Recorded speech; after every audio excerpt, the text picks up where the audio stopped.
All right, welcome to another episode of the Omega Records podcast. I'm here with a very special guest, Chris Blancato. How's it going? How's it going, dude? So Good. I'm a huge fan. Right Awesome. off the bat, it's been a while since we scheduled since we first kind of started chatting on Instagram, and Yeah, I'm sorry Now about that. I got Yeah. a little tied up with a few projects, and then I go through these like periods where I'll just completely abandon Instagram for a little while because I've got other stuff going on, and I'm not that great with the distraction. So I kind of like went a little MIA on you there. I'm sorry. yeah, it's all good. Yeah, so I've been looking forward to this interview since April, and I'm really excited that we're finally getting able to do this. And it's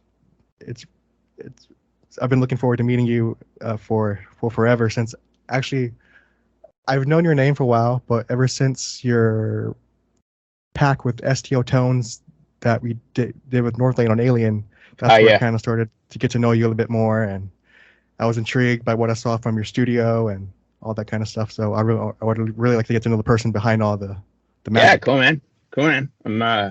I'm stoked. I don't do a whole lot of this stuff, so I'm keen to get involved and have a chat and hang out for a bit.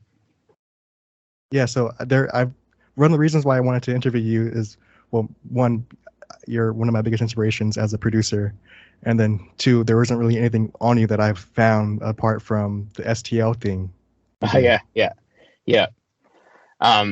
There's as I said, like I don't like not out of like I'm not purposely avoiding it or anything like that, but I don't do a hell of a lot of these types of things and stuff. So it's probably, if you were trying to find out any info or a bit more about me and stuff like that, there's not a whole lot out there to tell you, unfortunately. So yeah, you'll probably learn a few things, I guess.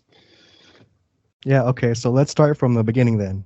So how did you get into being a producer, or just music in general? I started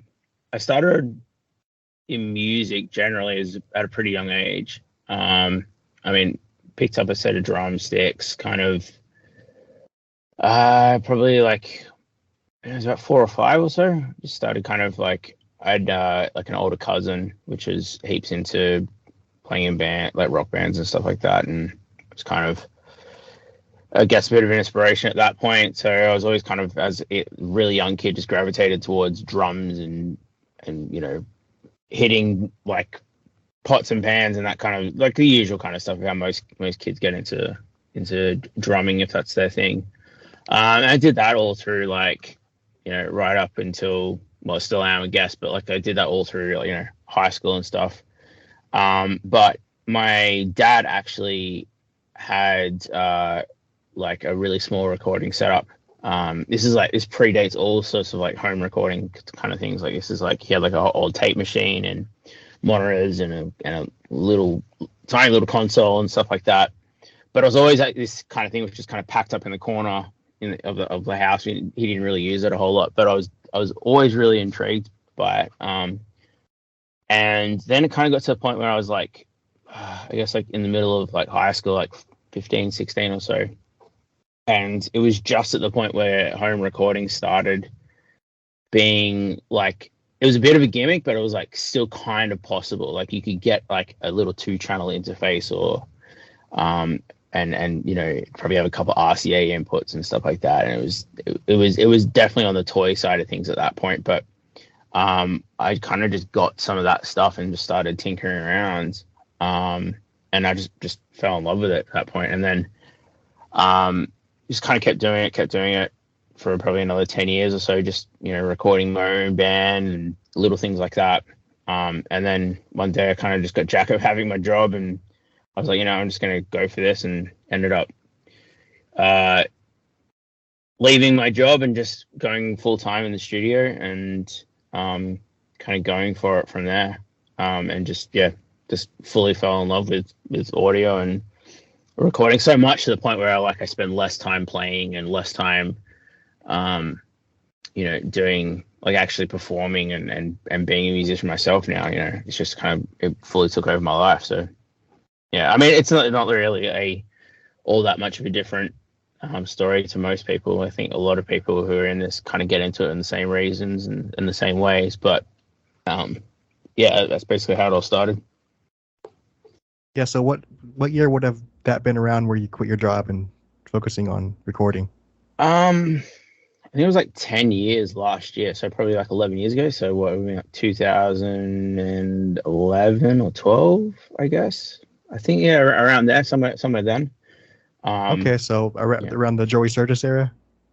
Yeah, kind of like at that point, I wasn't really doing a whole lot of like heavy stuff. I was always into it, but I was kind of like focusing on a few other types of things. So kind of I missed that era a little bit. And then like I fell into doing a few things for friends like who were in heavy bands and kind of got reacquainted with like heavy music again at that point. And then yeah, like kind of fully fell back in. So yeah, like kind of Joe Sturgis era and stuff like that is kind of when I think I kind of really started taking it a little more seriously.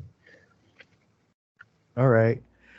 So when you got started leaving your job and going into recording, at what point with your recording career would you say were you happy with your mixes at the time, or are you happy with everything? Dude, I'm not happy with my mixes now. Like, yeah, like I don't think you ever get to a point where you're like particularly like stoked with it. I think the turning point was more of like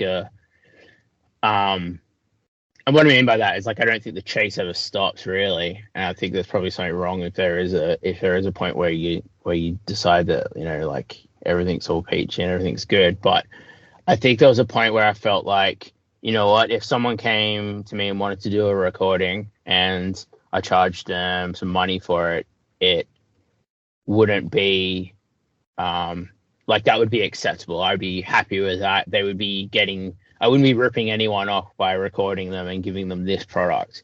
And that was the turning point between me saying, I don't really want to work in this job anymore, and I want to go do this. This is something where I could do this, and give someone a product, and it wouldn't be something which would be. I wouldn't be ripping anyone off by giving them something that was kind of subpar. So I guess that was kind of fairly early on. But in terms of like reaching a point where like you feel established and stuff like that, like I mean, it's a time thing. How long you've been doing it for? Like are you able to sustain living off recording and music and audio work? And I mean, I'm obviously at that now, but I don't think there's a point yet where I've been like, yeah, I'm stoked with everything that we're doing. Like there's always that level of refinement that you want to do. I feel like that reach you want to reach kind of thing. So I feel like with getting something, I guess, quote unquote perfect, I feel like it comes down after talking to a few people about this and just sitting long and hard and thinking about this. I feel like it's more of if the tools were there to make it just that bit easier, to have more control. If the tools are there to have more control over the final result, you would still find yourself not happy, even you still do everything you want. Absolutely.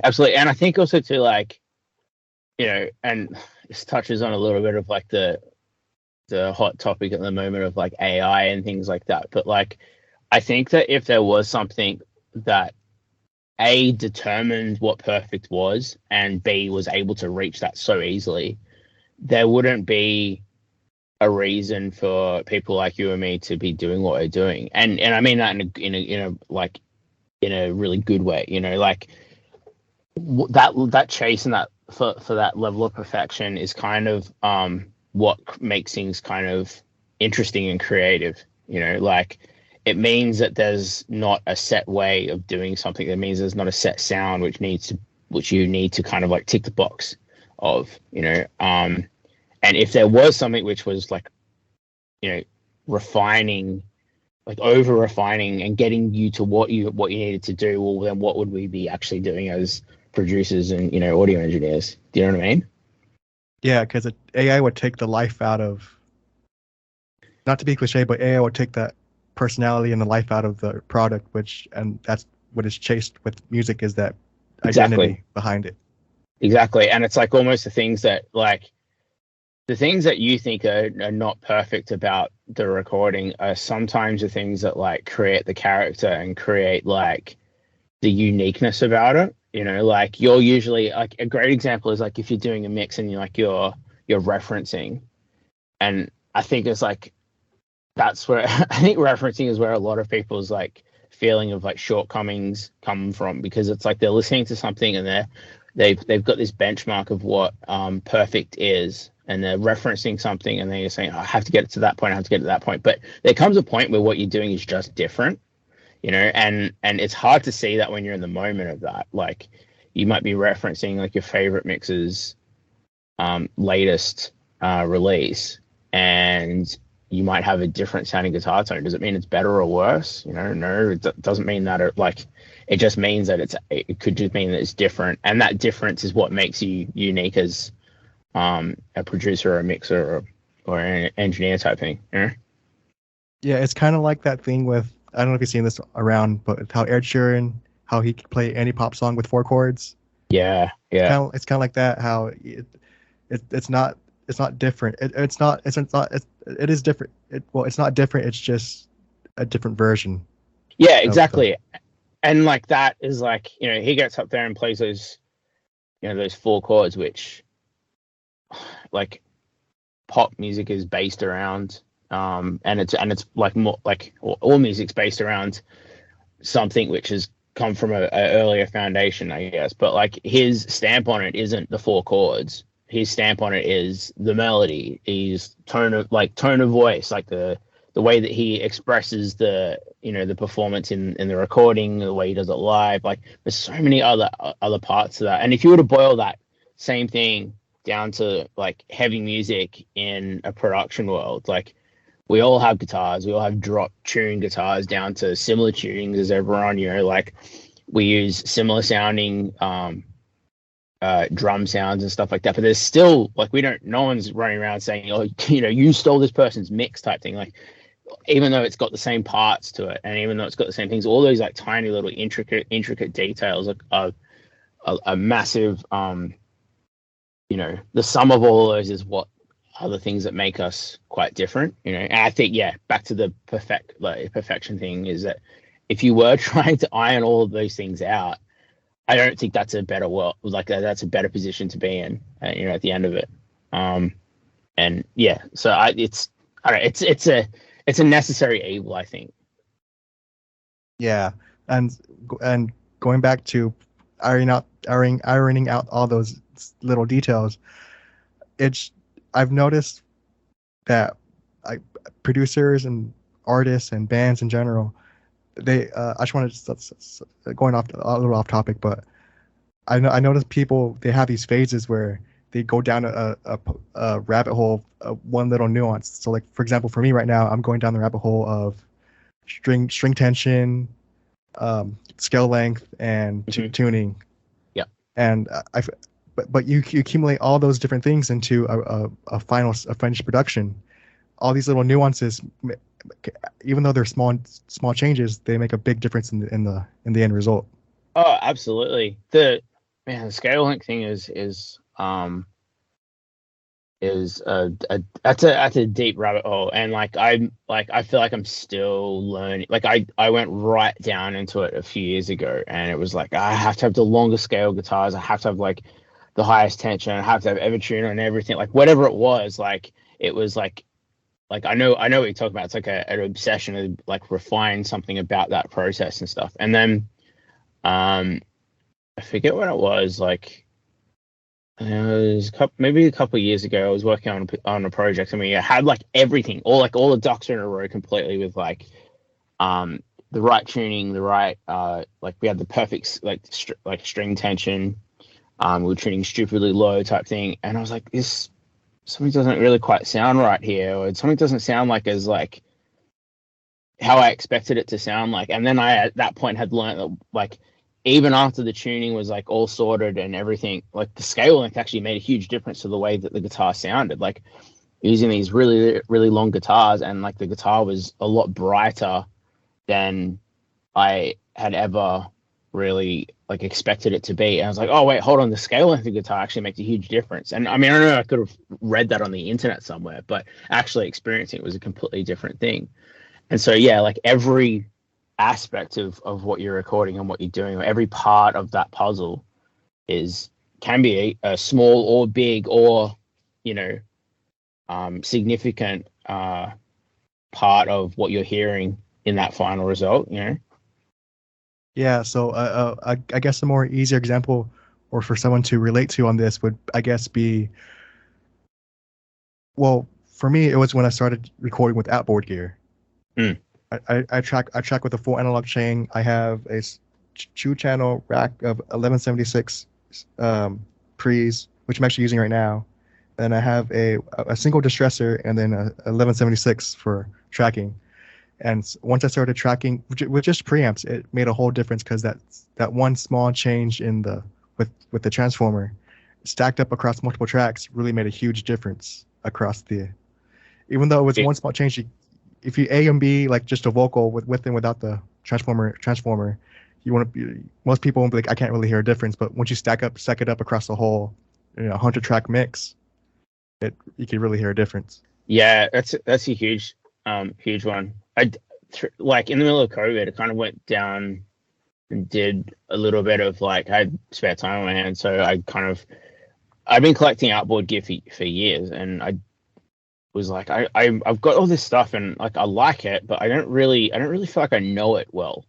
So because most of the work that I was doing through COVID with lockdowns and things like that, like we were just doing lots of mixing and there was more time to do it. So I spent more time like working with the outboard gear and working with, like, I would do mixes, which it would just be like, all right, I'm just going to use my outboard gear, and it's going to take a hell of a lot longer because I don't have 200 instances of that distressor or whatever, or however many I need on this mix. So I'm just going to have to do prints and stuff like that. And you're right, it's funny how it's like the difference is not that apparent when you hear it A-B'd soloed, but then when you hear it across 200 tracks, it's a completely different feeling, isn't it? Like hearing all of that, I guess, yeah, well, like all that analog stuff happening with its kind of extra dynamics and the saturation that you get out of it, not in one instance, but hearing it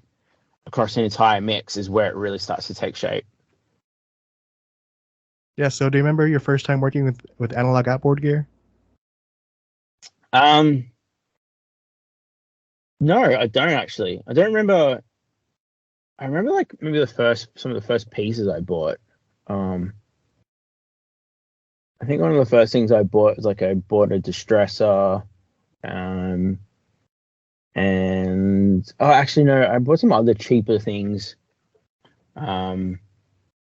earlier on. I can't even remember what they are actually. I don't have them anymore. I sold them off. But yeah, I remember buying it. And it was kind of like in that exploration stage of like, hey, all right, I know how to use a plugin now. Let's go get some, analog gear and make the studio look kind of cooler. And if I'm being completely honest, I kind of bought a lot of that stuff without really knowing why or if I needed it.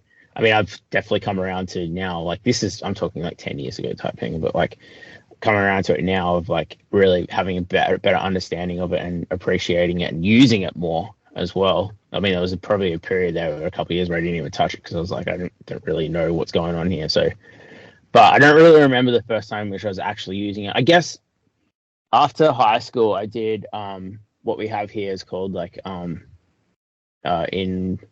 Australia, actually specifically New South Wales, we have it's like I guess it's kind of like equivalent of like I'm not sure what it is in the States, but like it's called TAFE, and it's like a university, I guess, but for more technical skills. So you'd go there to learn things like building, or you'd go for like, okay, it's like a trade school. Yeah, kind of that kind of thing. And there was a program there for audio, which I did do for was it 12 months? I think it was a 12-month course type thing, and that was kind of just on the very, very end of where most studios were still heavily outboard based. Like it was at the point where there was people still using plugins a lot, but they weren't, using they were using it as a kind of like a placeholder or a makeshift thing, until they kind of got to the position where they were able to use outboard. Yeah. So we did have a console there, and we did have a lot of outboard gear. And I did get to play with a lot of that stuff then. So that would probably be the first time I remember when using it. But again, that's the thing. It's like at that point, my ears weren't developed enough. Well, not even my ears, my brain wasn't developed enough to really understand what the differences were, and it just seemed like an inconvenience at that point. To be having to use this piece of analog gear where there was a plugin probably modeled straight after it in the computer. So I'll just use that, So yeah, so I want your opinion on this. So I started with outboard January of last year. I got an 1176. I didn't even get a preamp. It's just funny enough because I wanted to track with it. Yeah. But I didn't realize you needed to preamp separately from the compressor. For outside your interface. Yeah. Yeah. So I just use it as an insert, and then I print. So I printed the, I read it as insert, then I printed the return on the insert back as a, so I could have it compressed as the waveform compressed. But so I started with a compressor, but I actually bought it before I actually knew how to use compression properly. So I bought it in January, like I said, of 2022. And back in December of 2021, I had my mixes. I hated my mixes, but as soon as I bought my 1176, I learned compression, and that took my mixes to a point where I was happy having my name attached to whatever I mixed. Yeah. Yeah. So what's your take on that, learning compression after buying an expensive compressor? I think the one of the biggest advantages of hardware compression is it's a little bit more forgiving.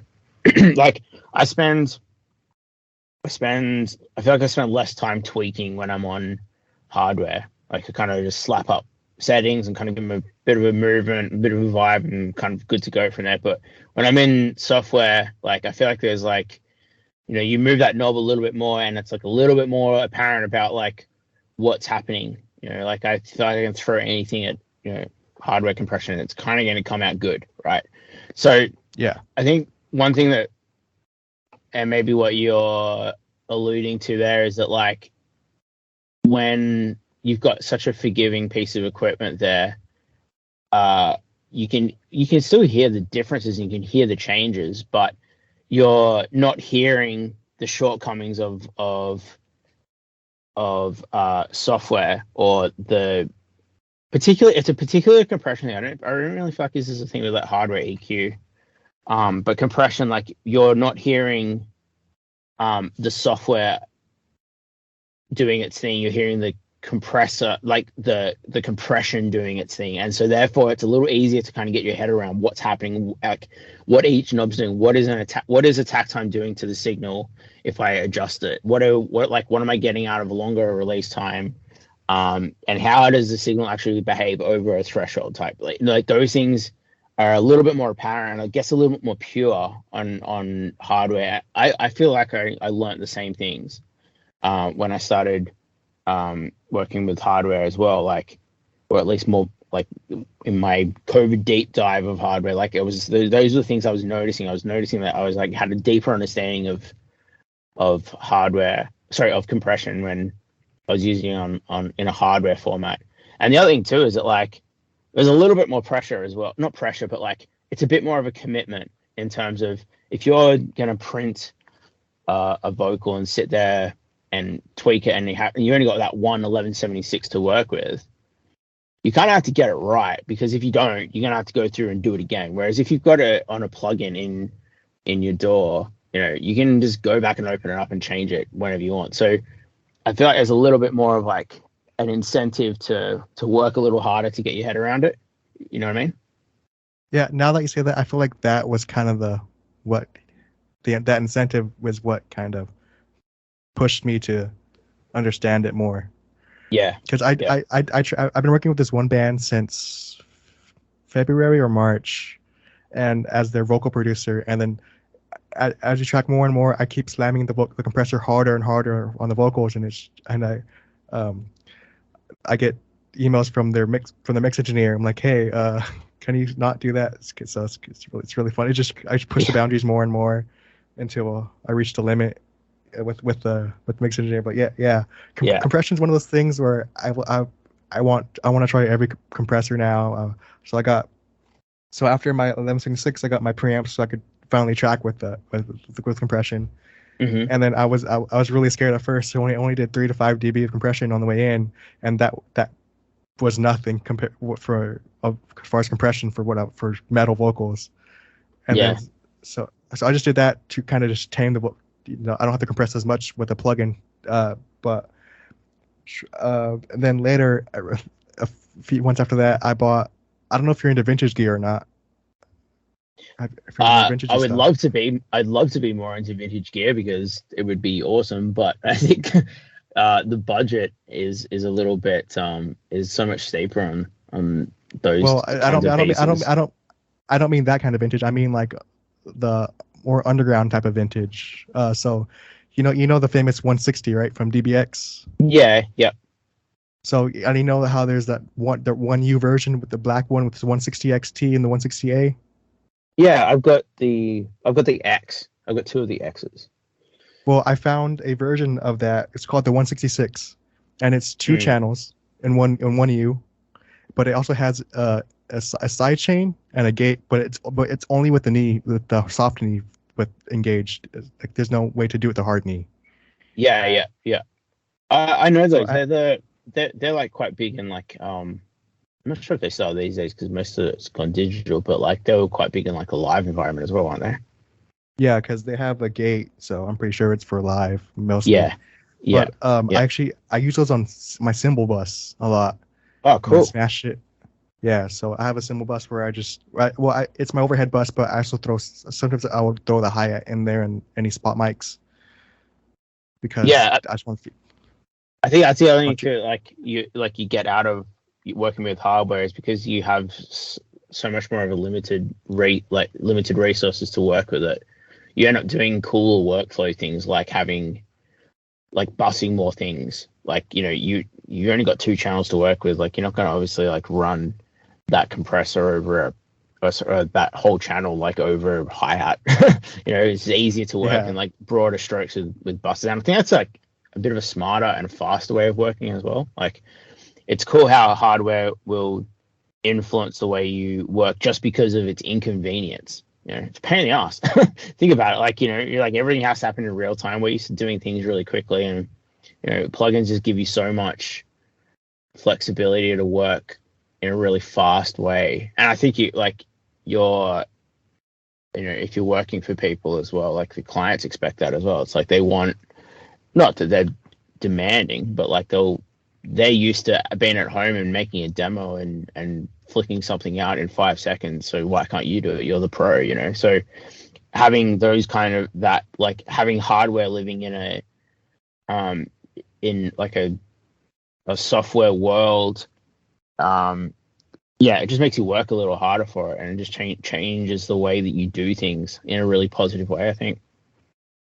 Yeah. So it's kind of like with hardware. It's kind of like that. A mindset of there's no plan B, know how there's if you have a backup option, you're gonna fail. Absolutely. Your main goal. So if you have plugins, you could always go back and change it. So you're not really focusing on the main objective of getting the performance right. You're focusing on I could come back to it later, but if you're tracking with hardware, you can't really exactly over or underdo it really. Oh man, and that's not even when we're talking about even mixing. I noticed that my workflow has become way less decisive. Since coming out with amp sims and programmed drums. When I first started, there was no such thing. Easy Drummer was out and I don't think Easy Drummer 2 was even out at that point, and Superior Drummer 1 might have been, I think, but it was still always in demo land. You never would have used it on a final recording. I think like the first time I'd ever heard like programmed or MIDI drums like on a like actual proper release might have been like Periphery 1 or something like that. And that's what, Yeah. 2012, so 2011 maybe 2010. Like it's a long time ago. But So now it's like if I was working with a band where we were predominantly working with programmed or MIDI drums and amp sims, I have absolutely nothing besides my vocal. I have nothing in my mix, which is really has been committed at all. And when I first started, it was like you had to have like you would start your production with drums, and then that would be laid down. There's not really anywhere to move. Like live drums are so hard to change parts with after the fact. Like maybe you can move a kick around here and there, and it's going to be in your room mics, and it's going to be a pain in the ass. You just try to hide it and mix a little bit. And we definitely weren't using amp sims or anything like that. Like we didn't even have Kempers or Axe effects at that point. So everything we did was coming up with a guitar tone straight up. And reamping was a little bit too complex at that point as well. So by the time I got to mixing, I was like, well, here's my guitar tone, here's my here's the drum parts, and here's my direction of drum sounds. That's all I've got to work with. And now it's like I'm printing out a master and changing guitar, like settings on a guitar, amp sim sometimes. It's like it's very convenient, but it's not necessarily I don't think it's the most healthiest workflow. Whoa, that's interesting because I'm 22, so I started out with amp sims and I actually got my first tube amp back over a year ago. I got the latest 1550 from EVH, the iconic. Oh, nice. So that's my first tube amp, and I've actually been going back to tracking with a tone beforehand. No plugins, no nothing. I'm using an IR loader, so yeah. I'm committing beforehand because I'm tired of not liking this cap tone, going back and spending tons of time adjusting the mic placement on like a virtual cabinet. Yeah, did you find that how did you find that changed the way that you mixed? Like, did you find that the mix process changed more because of that than even like the tracking process? Well, it all started with the tracking process, and so I would communicate with the artist more about their vision of the end result, and there was more communication and more, I guess, it was more open as far as what the, I guess, how do you say, the end goal was better communicated, so we could easily get to where we want to be. Does that make sense? Yeah, absolutely. Like there was like less confusion about exactly what it needed to be earlier on. So, I guess like building blocks, like if you get it right at the bottom, at the earlier stages, then it kind of all falls into place later on. Like there's nothing worse than getting like a mixed note like weeks after you finish tracking something saying like, I don't like the sound of that like snare drum. They're not talking about like something which is like a fairly superficial thing. It'd be like, I don't like the way that the drum sounded in the room, or I don't like the way that guitar you've already built a mix, you've built a whole production around some of those early decisions, and it's really hard to go back and it's not really hard, but it's like you have to work for it, I think, to make some of those foundational changes happen later on in the process than you do at the start.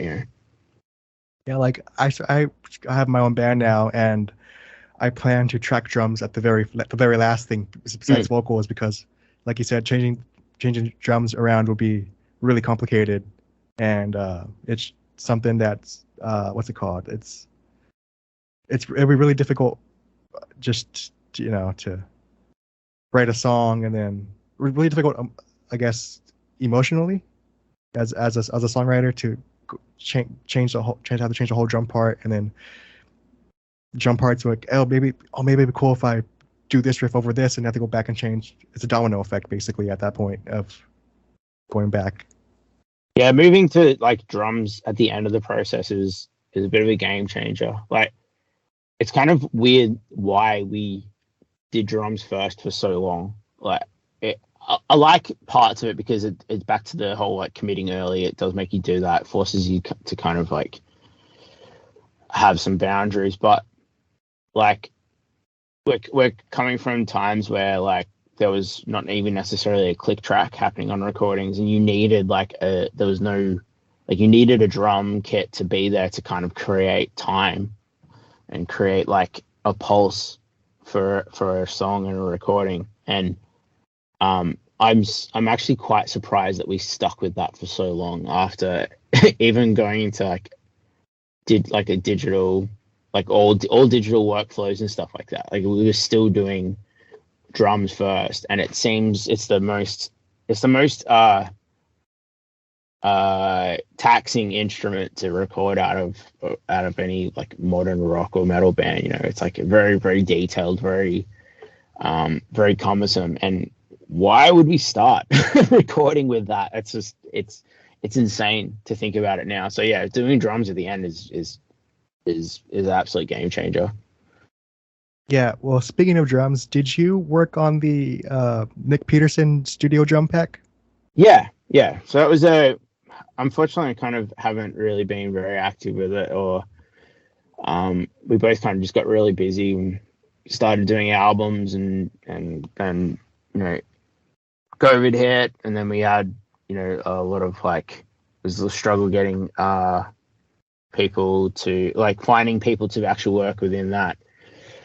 The contact programming side of things is quite a detailed thing. It's quite tricky to do. So we haven't really been very active with it. But yeah, it was a project that we started a few years ago to, I guess, like, it was a little bit selfish in a way, where it was like more of like, kind of just wanted to be able to have a few resources that we would be using day to day at our fingertips. And, Nick's got a pretty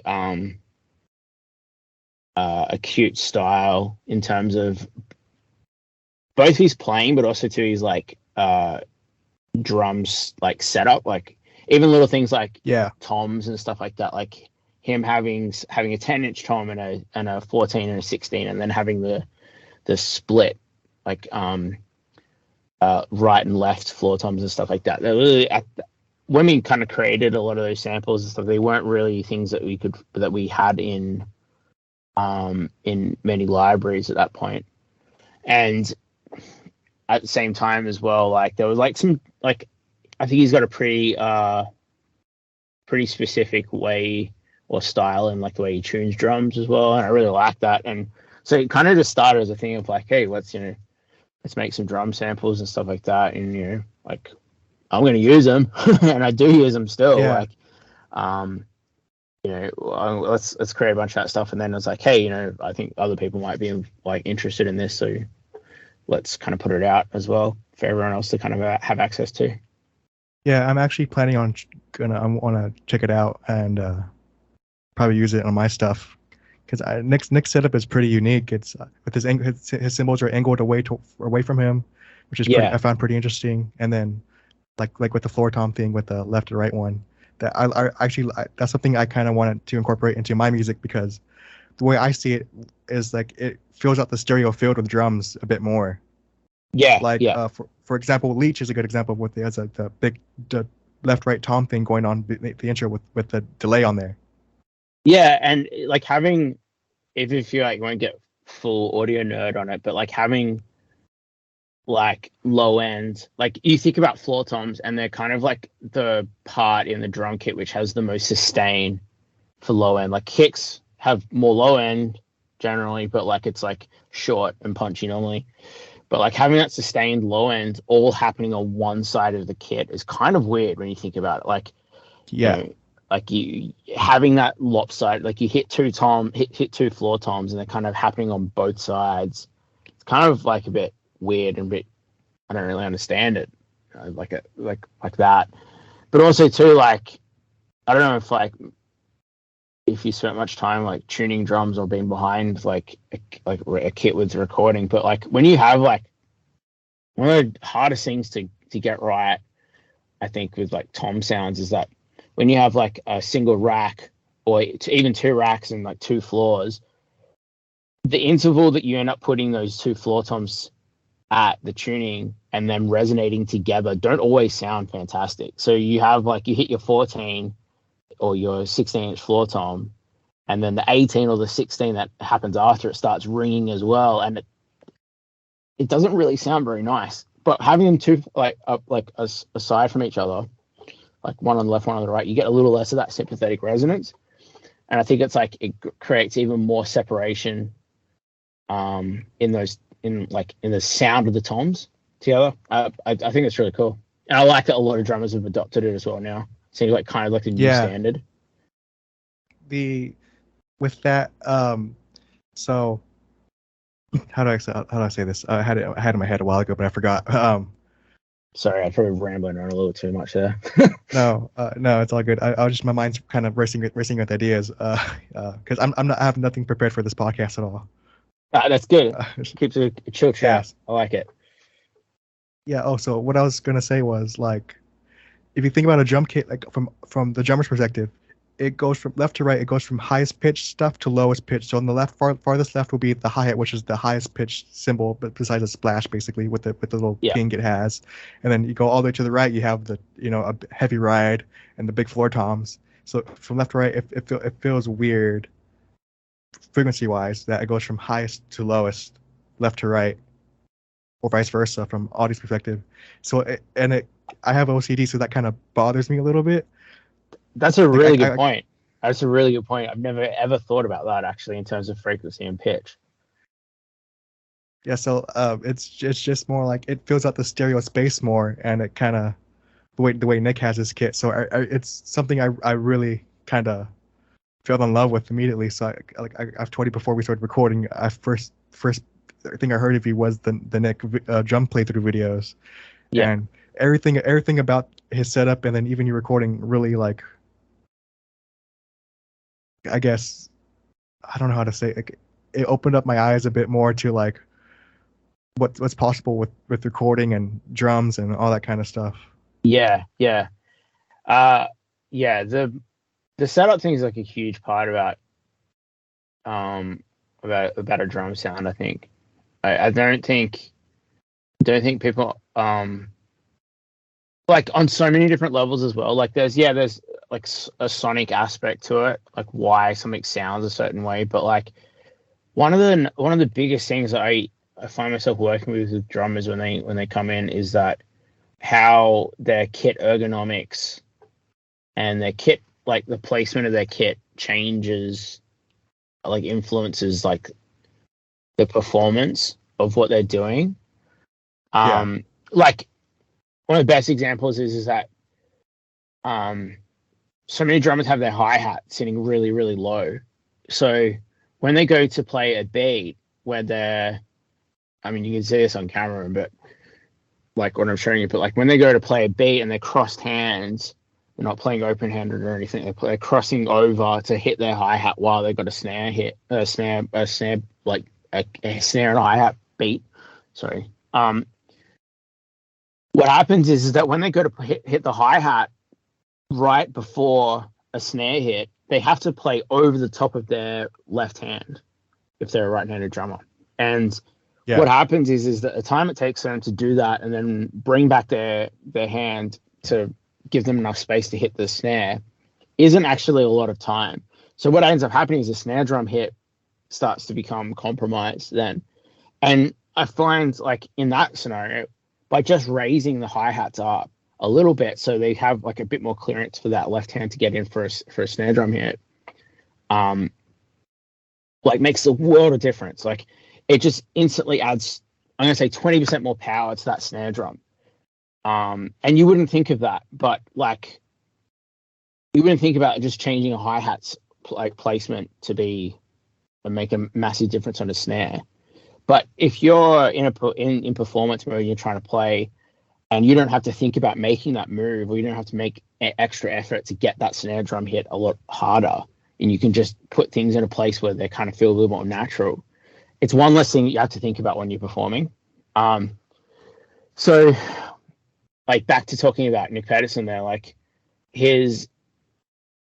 you watch like those drum playthroughs and you see the comments in the thing about people talking about like the angle of his kit and stuff, but all of that stuff is like all ergonomic things for him to be able to play better and cleaner without having to think about it. Like the reason why the cymbals are angled back and the reason why the tom's angled back is because that's where his stick falls to create like especially on a snare, like where the angle of that snare drum is a perfect rim shot for him. So he doesn't have to think about making a rim shot. He doesn't have to like consciously say, all right, I'm going to play this snare hit harder and this is going to create a cool explosive rim shot sound because his stick naturally falls there.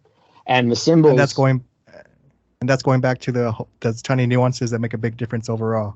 Oh, absolutely. Absolutely. You know, and like the cymbals as well, like them facing away from him, it means that they fall when he's playing like a halftime groove and he's hitting a crash on quarter notes or something like that.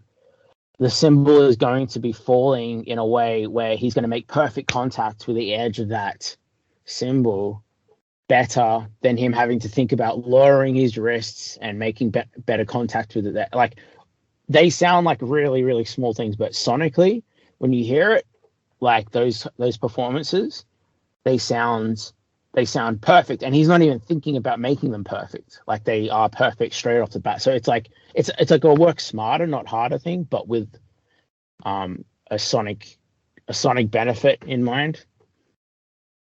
Yeah, that's some of the stuff I love about these little nuances about different people that really get me attached to who they are. When that's something I actually want to get into with you, and so segueing into you and these little things, I first heard you with the STL Alien preset pack, and can you get into a bit of that and that process? Sure. All right, so let's start from the beginning with that. How did this come to be? It was actually, in all honesty, it was like almost a little bit of an afterthought. What had happened was when we did Alien in two halves. So the first half was done, I think it was like the end of 2018. I think, can't quite remember. Like we did like 4 or 5 tracks then. Would that have been the singles? Vultures, Bloodline. Vultures was definitely one of them. I can't remember which songs were. I think Talking Heads is one of them as well, but I can't remember the other ones that actually were in that batch. But we had done that, and they were like full production things. Like we were finishing the songs, like they were completed in recording at that point. And so I remember having to just do a lot of documenting for every guitar tone and every drum placement. Like there was pages and pages and pages of notes, just because we wanted to try and get some kind of consistency between the two parts. And a lot of that album, like we did use Kemper for a chunk of it, but a lot of it was still using real amps, and we weren't intending to do reamps and things like that. We didn't really have the time to invest days and stuff like that into that. So what I'd done is I'd done a lot of documenting with that. Like we'd taken a lot of like snapshots and like taken a photo of everything, taken a Kemper profile of things, taken IRs, taken so much stuff. And by the end of it, we had realized that with like all the profiling that we had done, we had kind of like gotten together a lot of resources that could be like reused, basically. And I can't remember how it came about, but somehow we kind of like teamed up with the STL guys, and they had this. I think this might have even been pre-Tone Hub, maybe, but the Tone Hub platform was still coming out, was still about to come out, and at that point, I think they might have only been doing Kemper packs, maybe. And yeah, they were excited and said, well, we have another platform coming out soon. This might work really well for that. And also too, their process is a little different in capturing and doing their profiles, which fortunately like didn't require me to lean on all of like the resources that had pulled together as much. Their process is a little bit different and probably a little more accurate, to be honest. And so yeah, we ended up having like enough material there, or sorry, enough different tones and stuff like that to actually create a themed pack for the album. Because that album also too is like, the thing about most modern recordings, you kind of get in, you create like a main guitar tone that you're just going to kind of stripe the entire album with, and then you'll come in and do different lead layers and kind of more creative stuff on top of it. But realistically, like, you're probably looking at half a dozen unique guitar tones over a 12-track album, right?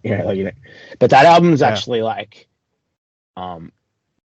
there's so many different guitar tone changes, because the guitars are largely like, they're quite a dynamic thing on that album. Like, sometimes it's like you have songs like Talking Heads, where there's like guitars at the forefront of things doing more riff stuff and a more focal point of the song, and then there's other songs like, can't think of it off the top of my head, but some of the singles and stuff where the electronic elements are taking more of a front seat, and we needed to create like guitars which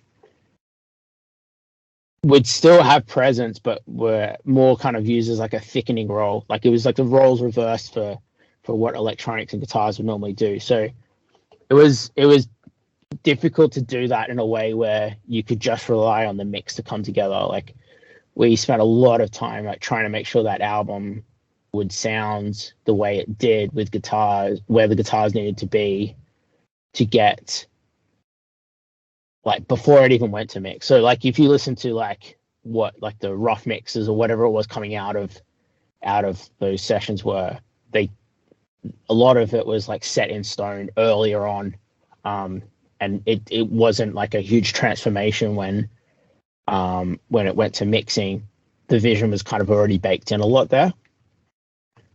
Yeah. So I have a question about that. So when you did the process to getting all the tones together for STL, did you track with any outboard? Like, when you actually did the recording for the record, did you track with any outboard in the signal chain, like maybe an EQ or preamp, a certain preamp? I don't think so. Okay. I don't think. What would have happened was we would have printed lots of stuff into those tones. So there would have been like software EQs and stuff like that we would have printed in. I mean, there's so many tones that I would have to look at notes to like have a look and actually see. I don't remember a lot of it, to be honest. But there would have been times where we were like printing certain EQ moves and stuff like that into files before sending them off to either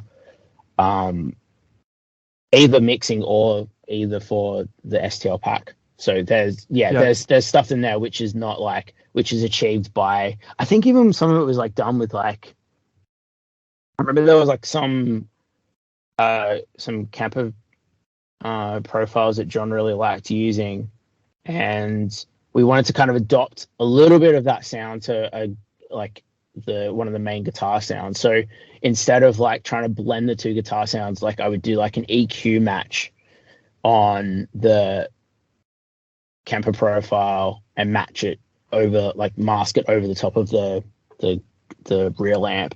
Or like sometimes I would take like an IR sweep out of just the cab spot on one of those Kemper patches, and then add it to and use it as an IR on the real amp or something like that. It was so much stuff like happening. Like it is, I'd be highly surprised if there was something there that was like completely raw and sent off type thing.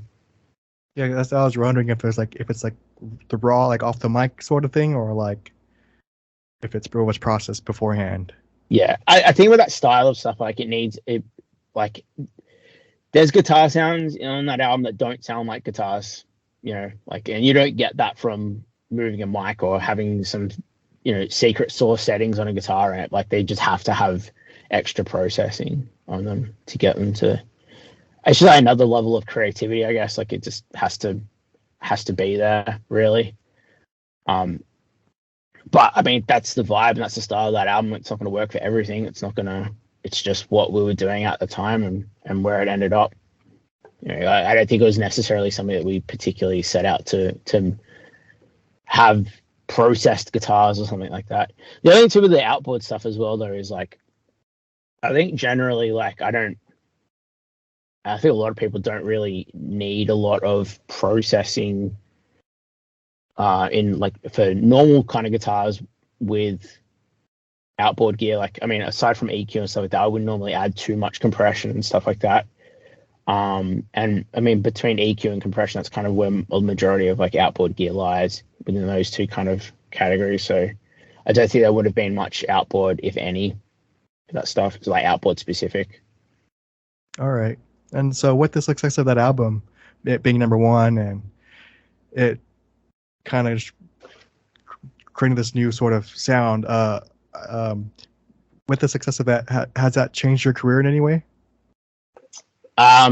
Sure, I guess. Like, I mean, yeah, I mean, it would probably be up there with like the on the more high profile things that I worked on. And of course, like, when that happens, you end up, being exposed to a bigger audience, and more people start to learn about who you are and what you're doing, and they want to work together.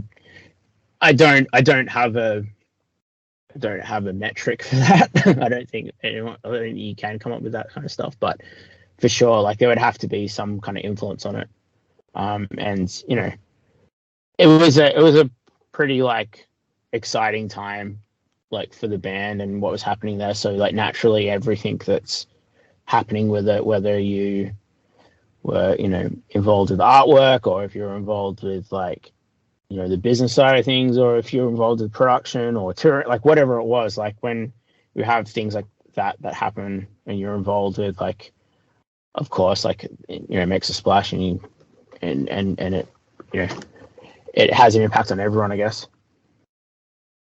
Yeah. So then jumping forward to Obsidian, that was an interesting process. I just actually, before this, an hour ago, I was watching the Northlane documentaries on that recording process, the 3 parts, and that seemed like quite an experience. Having an Airbnb and producing in a cinema in a home theater. What was that like?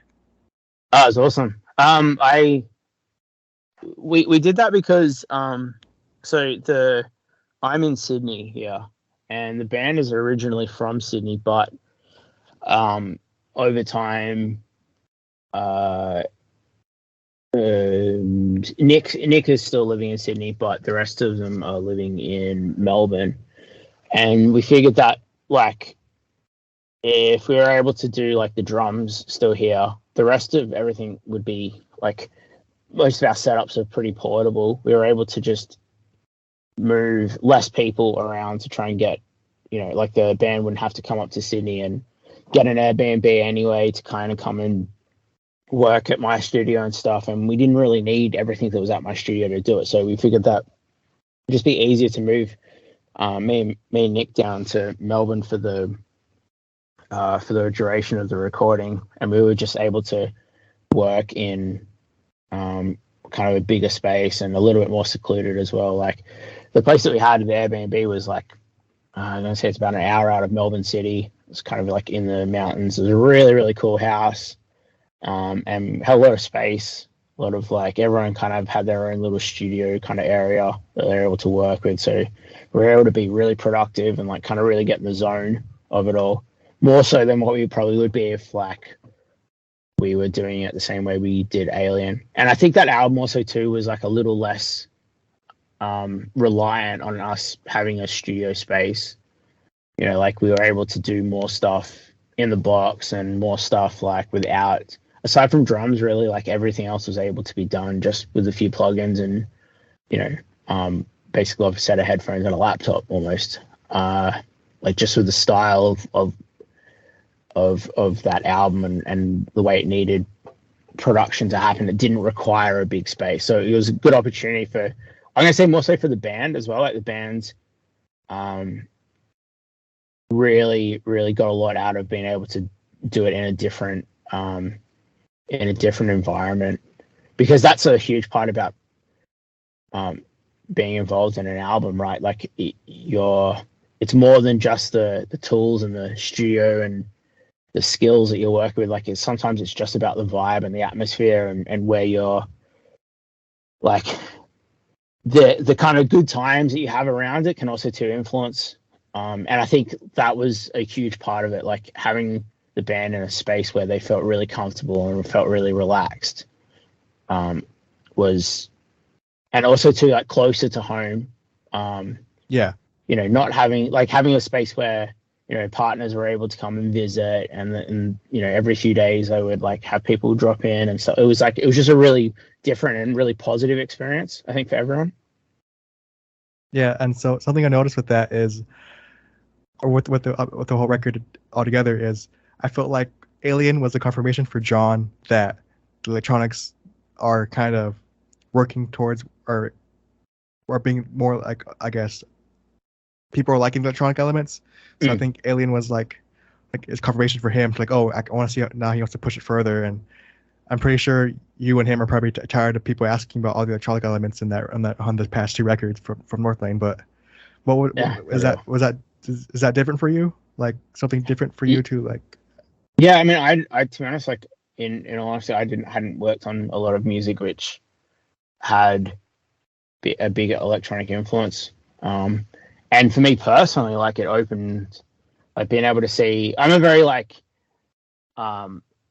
under the hood kind of guy. Like I want to, when I get involved in something, like I want to know the mechanics of it. I want to know how things are working. Like it's not enough for me to listen to some music and just enjoy it, and I want to know how it was made and what went into the sausage, so to speak. So like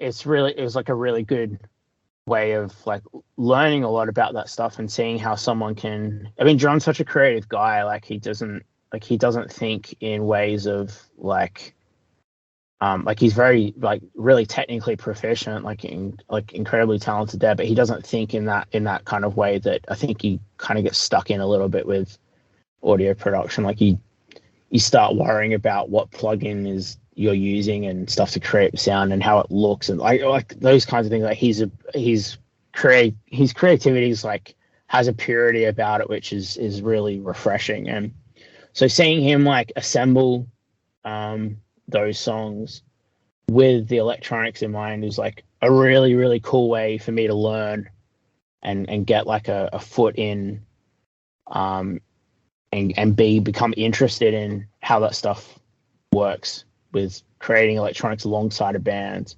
And I mean, look at like if you look at heavy music or just all music like today, like there's an electronic aspect to everything, like there's not, I think it's rare to find too many bands where it's like band in a room type thing. It's like there's not many bands that like I work with or even listen to these days which are just a couple of guitars, drums and vocals. Like it's an important part of it, and just seeing that come together and seeing at least John's approach for it was really, really cool to see that on Alien. And then again, as you said, like a further step on Obsidian.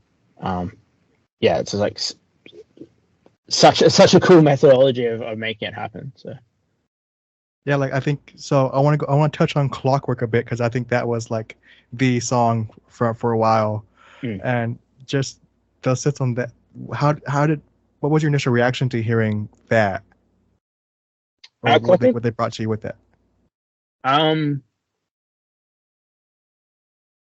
just trying to remember. Yeah. Okay. So Clockwork was done before the album. That was done like a. Yeah. Well, wasn't it for an esports team, something like that? Yeah, I think there was some affiliation with some gaming stuff there. And yeah, we recorded that ahead of time. And yeah, it was a new flavor of electronics there. In there, like there's that like main synth line which is running through, and I think that's like probably a good example of if you had to choose like a bit more of like a quintessential example of what of how that electronic assembly kind of works. Is like there's that kind of main theme in the song of that one synth running through, and it's kind of like the hook, and it's kind of creating like a bit of an emotion and a vibe, and then the whole song kind of works around that. And yeah, it's probably one of the, at that point, like it's probably the most refined. Like I think maybe John kind of got to the point where that was like as that not formula, but like that kind of like concept was in its like most refined form, maybe. Although I don't know, like I gotta be honest, there's not a whole lot of dialogue around that kind of stuff. Like, I mean, maybe in passing we talk about those kinds of things, but like it kind of, when it comes, by the time those songs had come to me, like it was, they were all kind of fairly well done and like implemented and stuff. I didn't have any influence on that, so there wasn't really a whole lot of conversation around those types of things. So with that song being released so far, I guess back before the whole record was even announced, was there a lot of pressure trying to make sure the sounds of Clockwork will flow with the rest of the record? To be honest, I didn't even know that Clockwork was going to be on an album until we were doing the album.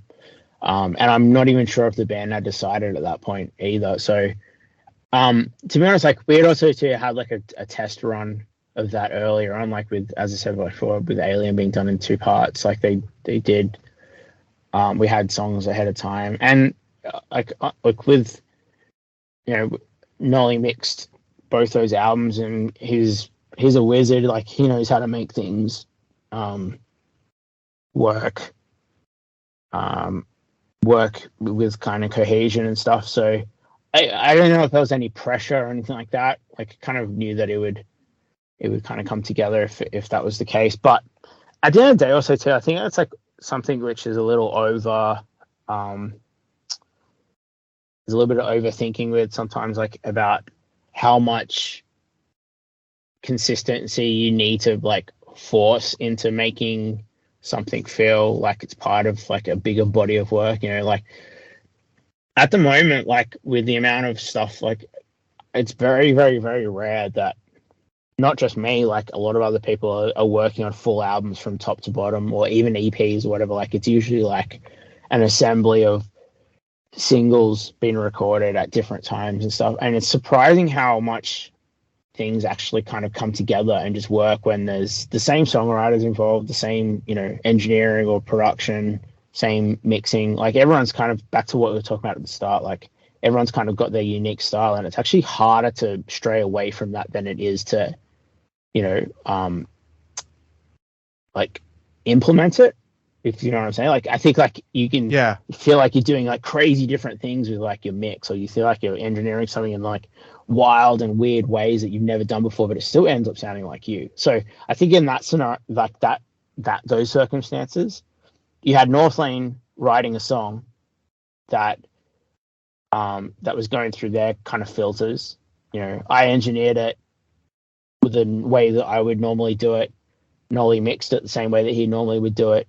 There's only so much that like we would be able to actually do differently that would make it feel so odd sitting on an album that was recorded 12 months later. Yeah. Have you seen Ermin's video on how he mastered what's this, Carbonized? I think I have. I don't remember it, but yeah, I think I have seen. I think I did say it, a little while ago. Is it recent, or is it? Did you do it? I would say it's about over a year ago. Yeah, I think I did say it. Yeah. So he said that the style of is cyber metal, matrix metal. What's your take on that? So would you agree it's kind of that same a matrix metal kind of vibe? Yeah, for sure. There's that there's something about I'm not sure if it's like an equipment thing or if it's just like how John creates sounds, like what he wants to hear, but like there's definitely like a bit of a style in the sonic approach to like those electronic things. I think there's like a little bit of like if there was something which was going to be called Matrix Metal, it would probably like fit John's style quite well, I guess.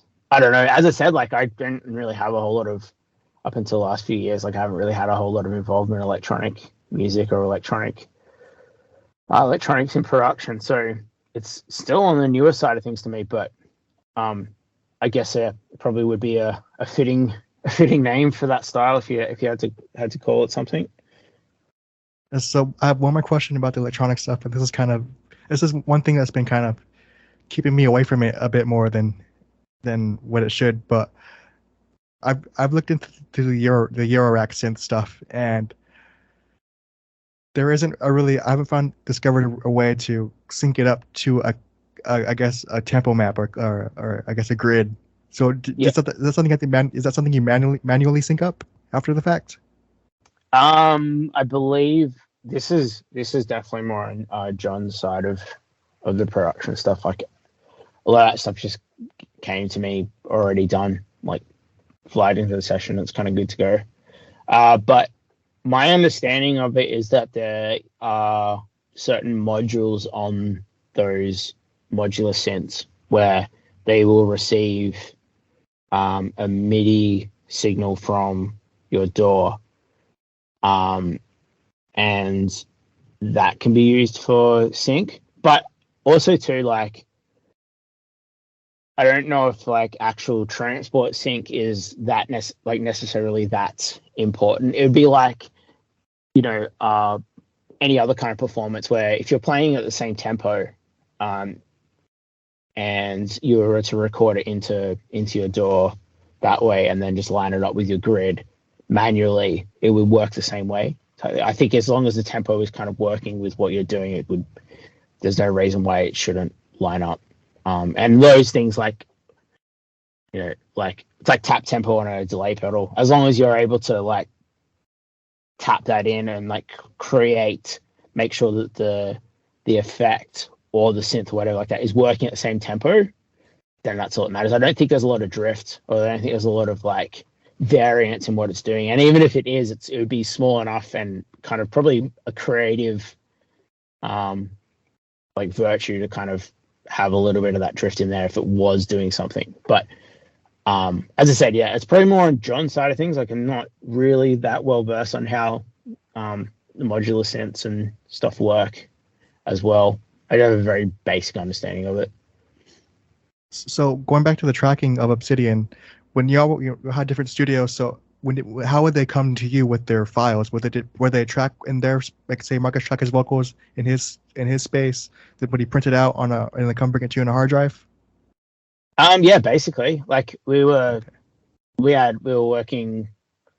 Majority of it was happening between like three kind of spaces. So, and the cinema thing was like just an accident, but it was a nice acoustically treated space to work in. So what I did is I was set up in that room, and I would be getting vocal files from Marcus upstairs, and he would have we made like a makeshift kind of vocal booth, and he's really good at recording, and it's something that he's always done, and he's like really talented at it, and he works fast in the way that like he knows what he wants to hear, and it's easiest for him to kind of create that himself.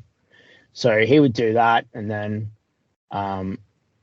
I think even it wasn't until the end with vocals, a lot of it, where it would just kind of come to me. I'd build it back into the sessions, make sure everything was kind of working well with the vocals. With the guitars and bass, a lot of that was still tracked. Like John would track that, send that over. I'd do some edits, maybe retrack some more stuff. A lot of the bass he would like track with me. Like it was like kind of just like a kind of happening in however it was that day that we woke up and I felt like it needed to to happen. But that was kind of the benefit of all being kind of in the same house and the same place working.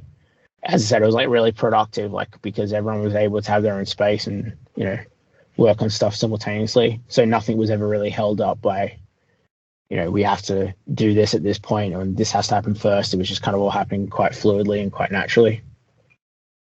Yeah. So is there anything different between the guitar tones from Obsidian and Alien? I vaguely remember hearing Josh in an interview or on a podcast saying that he primarily used a diesel Herbert. Yeah, Josh's got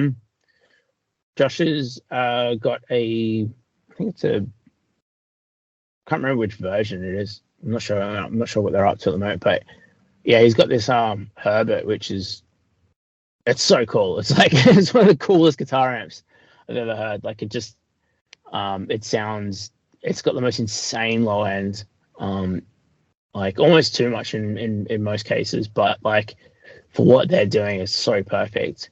And yeah, we did use a lot of that, but I remember actually, funnily enough, at that point we had a few prototype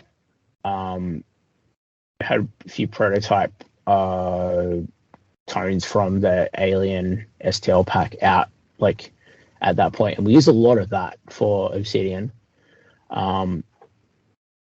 And I don't even think we used any cab. Yeah, we didn't use any cab stuff for Obsidian either. Like there was at that point, anything that we used the Herbert for was done with an IR. So yeah, I don't even think that we even dialed it, because we wouldn't have been able to in that house as well. So we didn't have cabs on us or anything. I didn't do any reamping when I got back to my studio either. So and I think also too, like with Obsidian, like that was something which was kind of able to stay in its own lane a little bit more with the guitars. Like I don't think there was like such an eclectic guitar tone collection there with that one. Like it was back to kind of like the format of, you know, a few guitar tones taking care of a few different things. We had main rhythm tone, main quad tone, some lead stuff. And I mean, it's back to that, you know, what we did for Alien was only just because that's what it needed. Like it wasn't something we set out to do, or, you know, any like production statements made there or anything. It was just what, by the time we came back around to Obsidian, we didn't really need to go in and do all that stuff. Yeah. Oh, by the way, how much longer do you got to record? I've got plenty of time. It's fine. Right. I don't have a tracking session today. I'm just mixing. So. Okay. Yeah. I think we can go as long as you want. I just want to make sure, you know, I'm not holding you up for anything. That's fine. It's all cool, man. No problem. Like I said, I'm a big fan, and I kind of want to dig into your brain a bit more. So still. Yeah. Cool. I keep asking about Northlane best because I always have this idea that conflicting idea that working with a band has such magnitude as Northlane, I feel like either it could be a lot more pressure working with a band that already has it's already been established as who they are, if you know what I mean. But also I feel like it could also ease the pressure a bit, that quote unquote pressure a bit more, considering that they are an experienced band and they do know what they're doing. Yeah, it works. I think it works in both ways. I mean, there's pressure, like, because you're thinking, you know, I want the best for this release because, you know, there's maybe more people who are going to be hearing it. But at the same time, is that, you know, like those guys are really, really good at what they do. They have so much experience. Like, I don't think that those types of albums can happen. Well, I don't think it's not like it can't happen, but I don't think they're a good idea for those types of albums to happen for bands earlier on in their career. Like, I think that those albums worked out because they were the fifth and sixth time that band had like jumped into the studio. They were experienced. They knew what they were doing. They worked with so many other amazing producers. At that point, they knew they'd learnt so much, and so for me, even there's like a little bit of a safety net there, in that if there was something that I was going to miss, I knew that it would be caught by someone else. I knew for sure. Like, so in some ways there's more pressure, but in a lot of other ways there's actually a whole lot less. You know. Yeah. So I went to your website, which will be linked in the description of this, but I saw that you produced 4D from Alien. Well, yeah, it was part of the Alien album. So yeah, it's just that, and that's the one. That's the only one you have on there. So does that mean like you had more hands on as far as the structuring and production of that song, or is that? No, that's just it's just up there in the production category as something that was like something you worked on. Yeah. that's all. Yeah, that's okay. all that is. Yeah, and the works page on my website, it's more just I've got them set to YouTube videos instead of like a player type thing, and that's the 4D is one of the ones that was released with a video. So and okay, I prefer that because so it's not really like not like a Rick Rubin thing, but more like you're a part of this in some way. Yeah, that's all it is. Yeah. So I want to touch back on some other stuff with you. So are you still in the same space? How long have you been in the current studio you're at right now? The whole time. I started in this studio, and yeah, it's been I've done a few transformations in it. Like I've moved rooms.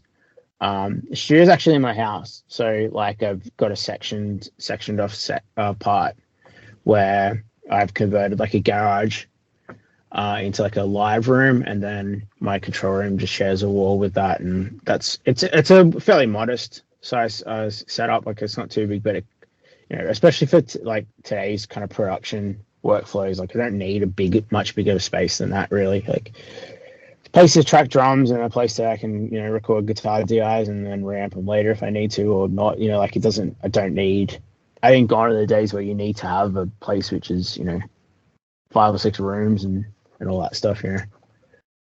Now that you say that it's part of your house, now I'm going to look at all the videos differently of the playthrough videos. Yeah, that's it. Because I mean, it's convenient. I like it, but it's also too like. Sorry, go on. The brick gave me like a warehouse kind of vibe, and in the tracking room with Nick's playthrough videos, there was windows on the very top. So I thought, oh, that must be like a kind of a warehouse thing, with light coming through. So I always pictured like that kind of thing, and I said it's part of your house. I'm like, oh, now I'm just imagining like a small like a house in the neighborhood, whatever, Well, it is kind of like that. Like I'm looking out now out the window of my control room, and it's like there's people coming home from dropping their kids off at school and and that stuff. It is pretty suburban here, to be honest. Like you probably wouldn't think of it from just seeing like the view out, like the what you see online and in videos and stuff. But I mean, at the same time, as like I think it's like as much as it would be amazing to have a separate workspace, and I mean it's convenient being at home. It's great. I mean, I can roll out of bed and get started on whatever I want. I can work till whatever like time in the night I want to as well. But like it would be nice to be able to have a dedicated space which is a little bit bigger and a little bit more purpose built, both for like acoustic design and for some just a little bit more flexible working space. But at the same time, is like I think like with the way that like across the entire music industry, like how lean things are these days, it's a smarter decision to be able to work in a space which is cheaper. Like I'm not paying for I'm not paying rent to have a space, and I'm not paying rent to live in a place as well. At the same time, like I'm kind of killing 2 birds with 1 stone there. And I think that's more important than worrying about whether or not like you have like the deluxe studio that might be in your dreams. Yeah. Do you know of George Lever? Yeah, I know George. Yeah, so he said on I think the URM podcast that he doesn't have a separate drum room because it's less overhead on him, and it's also less overhead across for the band too. So it's beneficial for everyone on that sort of thing. Exactly. I mean, like, that's straight up a great example of it. I use my drum room like if I do a lot of drum engineering for a lot of other like of my close producer friends, especially here in Sydney, like where I'll just work on drums for them, and then they can look to guitars and stuff, and vocals elsewhere. But if it wasn't for that, I would probably use my drum room maybe once every 2 months. And the majority of everything else that's happening is I record vocals in the control room. Even if I am using a real amp, I'm still tracking guitars with just DI only first, and then reamping later. There's that's such a huge cost to have a room that is soundproof enough to record drums, acoustically designed to do drums, for something that isn't absolutely imperative to my workflow. So it's not a smart business decision, as George says there. It isn't a smart business decision for my clients or for me to have that commitment if I didn't need it. I mean, I'm fortunate enough where it's not really costing me any extra money to have that. But if I had to move into a new space, it would be much more cost effective to just go hire a space when I needed it for drums, opposed to having it on hand all the time. Yeah, that's where I'm at. I'm in a 10 by 20 space, 10 by 20 foot space. Yeah. Yeah, so I kind of use the back half as my tracking area. So just for vocals, if I'm miking up a cab or that, I don't do drums in here. But if I do drums, I would go to another a studio that has the facilities for that. Exactly, and I think also too, I've been fortunate enough to accumulate some gear and some mics. It's not the the most. It gets the job done, and I have some nice things, but it's not the most luxurious setup. But if I was to go do this all again and was to go just hire, I could hire a place for, a few $100s a day, and have access to way nicer equipment and some really, really top end things when I needed it, rather than the outlay of owning it all at the same time. It's even arguable that you would be able to have access to better things by doing it, less when you need it. Yeah. So speaking of gear, what's your favorite piece of gear that you own right now?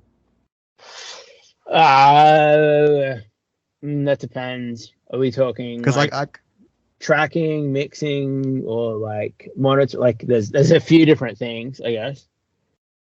Well, I'll break it down. So in terms of okay, let's go microphone. Yeah, so microphones, I'd probably say the Neumann KMS 105, which is a mic that I use on snare drum, thanks to, I got clued up with that one from my friend Lance Prance, who's another Australian producer. And it's it's actually Neumann's vocal mic, live vocal mic. And I love that mic it works great on vocals as well. It's really cool. I really, really love that mic. That or my Rode TF5 over small diaphragm condenser mics. I really want a set of TF5s for everything that you throw a pencil condenser on. They're phenomenal. They're really cool. And I had a few people recommend them, and I'm just seeing the price though. I don't really mic up that much stuff. I just do vocals and guitar, bass at my studio, so I don't really need a pair of pencil condensers. But that's one of the. I think the reason why I love them so much, it's not really the most exciting thing to be interested in. It's a bit on the nerd side of things, but I think it's because with drum overheads, it's kind of the same with cymbals as well. There's so little that can be done for shitty sounding overheads. If they sound harsh, they sound harsh. And sure, there's tools that can help it, with plugins like Soothe. and like, there's a lot of like really cool, especially on the EQ front of things. Like there's really cool tools that you can get that can help reduce those issues. But at the end of the day, like having great sounding overheads in a drum recording is just, it's kind of priceless. And so the TF5s mix those with a great sounding cymbal, and like my overhead sound is done. Like a bit of filtering, maybe like some soothe just to help, like just as a safety net. But other than that, like it's just nothing. Like you don't need anything else, really. Like, and so yeah, I like things like that, which don't really get in the way. Like stop. Like they just like make it easier. I think that's where I would be like more biased, or like more like gear becomes more favorable to me. What's your take on clone mics? Like Stam Audio makes the clones of stuff. There's Warm Audio, most notably. There's all these companies making clones of vintage gear. I have had a little bit of like experience with them. Like I had a Warm 1176. It was cool. It sounded different. I don't know if there's like a broad stroke yes or no on all of it though, to be honest. Like I think it's a little bit hit and miss sometimes. I've got a few of the Warm Audio API preamps, like the 412. Oh, the 412? Yeah. Yeah. I've got to be honest, like I don't love them as much as the actual APIs that I have, and the quality is a little bit questionable in some of it. I mean, as a mic pre to use on a hi-hat mic, like a hi-hat channel, or like a spot mic, I don't know if it matters, to be honest. Like it's a little bit whatever. Like, is it a mic pre I'm going to reach for vocals? Probably not. I don't know. Yeah, I think it's a little bit like a case by case thing there. I can't say I've had a ton of like experience with it, with a lot of that stuff. I haven't had any experience with the clone mics, at all. But at the same time as well, it kind of goes back to that thing of like the difference. Like the difference, is it actually better or worse, or is it just different? Like. Well, I got the Warm Audio clone of a 47, and yeah, and that's kind of changed the way I record a bit, because it has a lot of top end, like a nice top end I like, but in its tube, so it's different from what I usually use, and I've never used like any of those Slate clone mic modelers, whatever. I've never had the luxury to use a real 47, because it's hard to find one of those. Well, that's the thing. Like, one. I mean, like, am I listening to a clone of a 47 or a 67 or whatever? It's like, well, maybe, but like, have I ever heard a real 47 or a real 67? No. So what do I have to compare it to? Like, at the end of the day, like, if that's the tools that you're working with and you like the way that they sound, I know it's like a bit of a cheap and like gimmicky answer, but like it's. Well, that's what I was whether or not whether or not the label says that it was like cloned after something or modeled after something, does it really matter? Like take like, for instance, guitar amps, right? Like, I don't know a whole lot about like the design of and the evolution of guitar amps, but like there's not that many different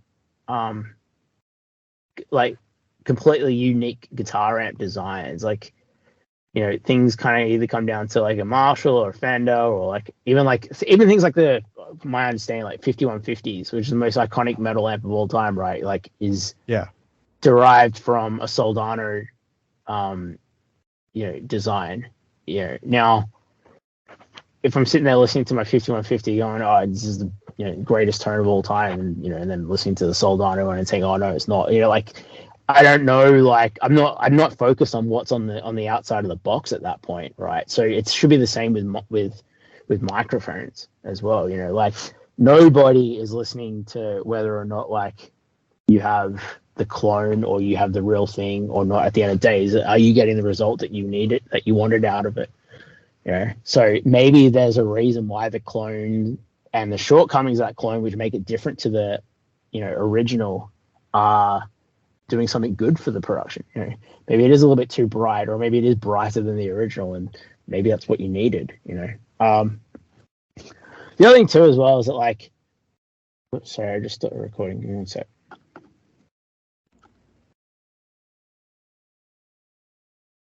The other thing too is that like is like when it comes to like vintage gear, there's like a questionable like maintenance aspect to it as well, right? Yeah.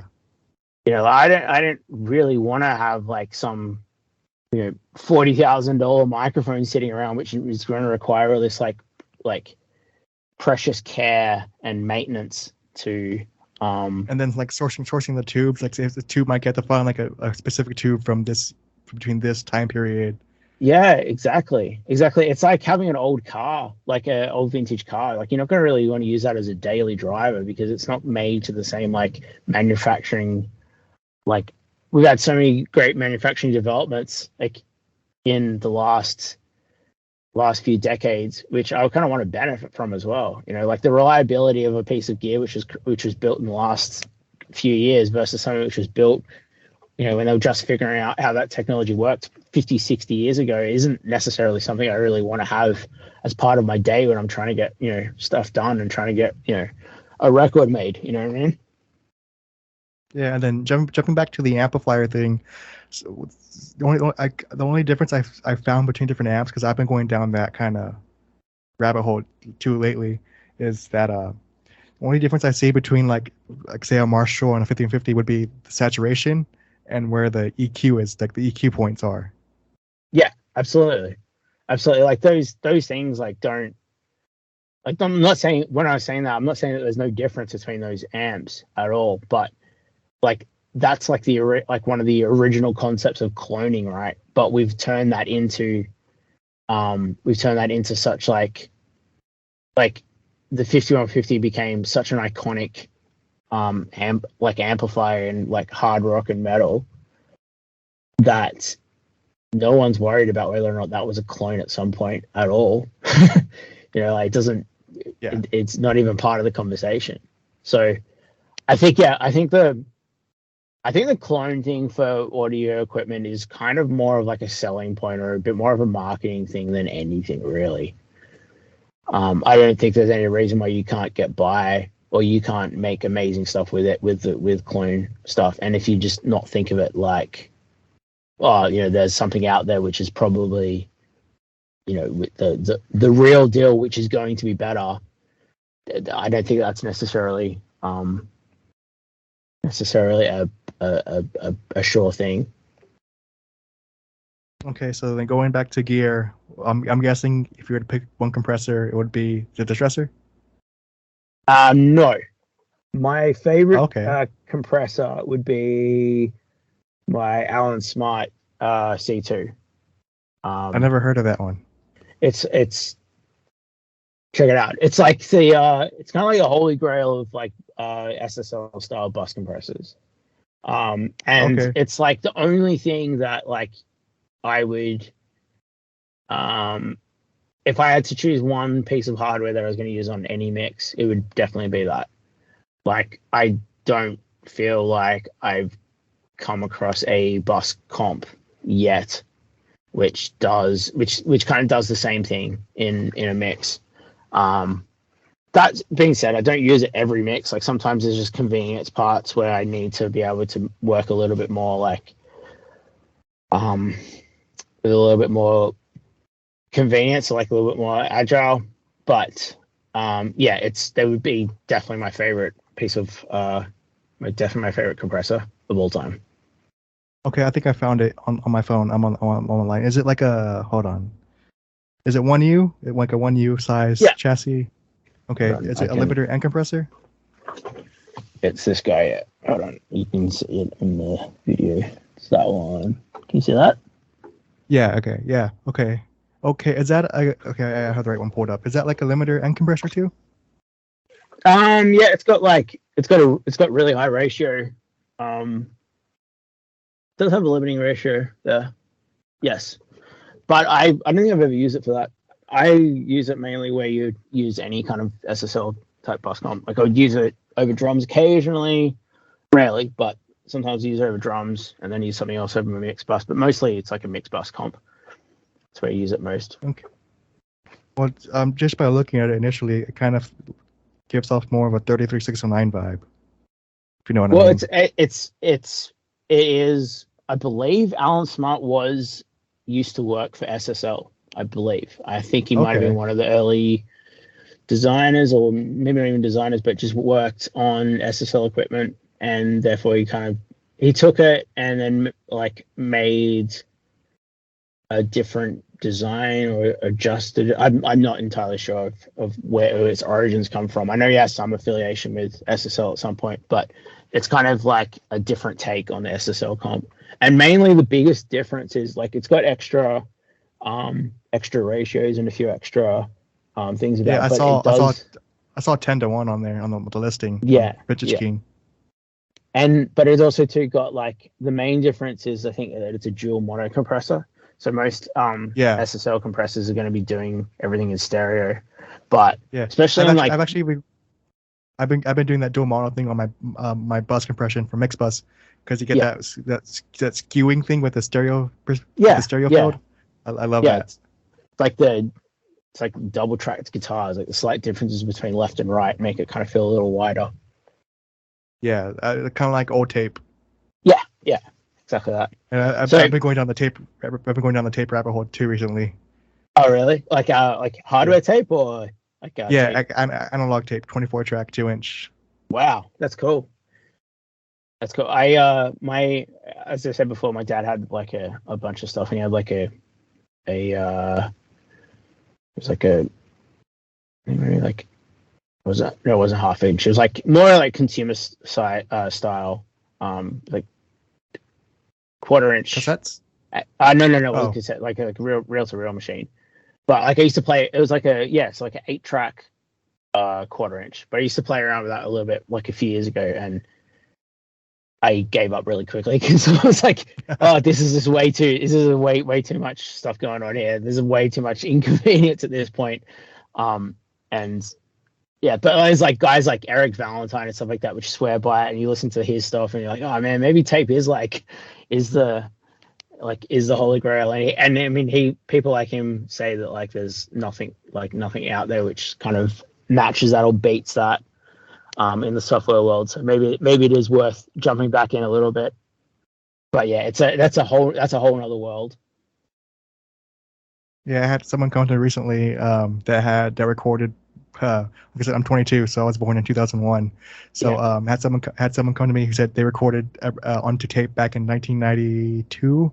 So I was like, and they want me to remix it. So I was trying to find a place that has a tape that has, first of all, I could bake the tape, and then to get it back to be able to run it back into a machine, so I could print it out into digital, so I could remix it off. So I'm like, I've been going on this whole rabbit hole of tape machines. And did you manage to find somewhere?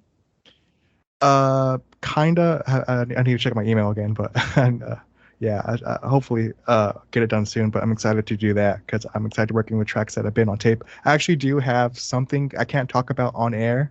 I do have something legendary, the raw tracks from a legendary band from the 80s that I'm pretty sure you might be interested in too, off the tape.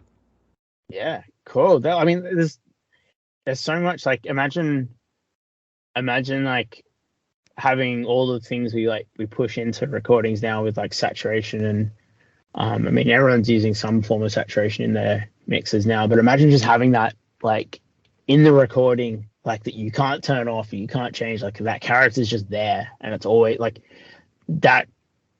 At some point that was seen as such like a hindrance because you had to deal with like tape hiss and noise and like all the other troubles of tape, but like imagine having that as something that like you just couldn't turn off, and that was there. Like it seems so cool. I would love to even just spend like a week in that time period just to experience that.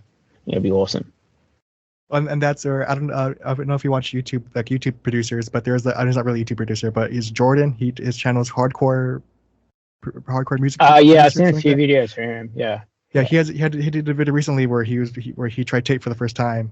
I think it came out like a month ago, and he was talking about how he always thought the term recording engineer was a bit overkill having engineer in there. But as soon as he Yeah. saw the tape engineer like working, like setting everything up and all that kind of stuff, he was like, "Oh, this is I get it now." This Yeah, that's and yeah, absolutely. There's like absolute like I would even stress to say it's like less of like an engineering process and more of an art process. So there are things that guys were doing with tape back in the day. Like, like imagine making an edit and then, we're talking about committing stuff before, but making an edit and just not having a plan, like not really having a plan B. Like there's just absolutely no undo on anything that you were doing.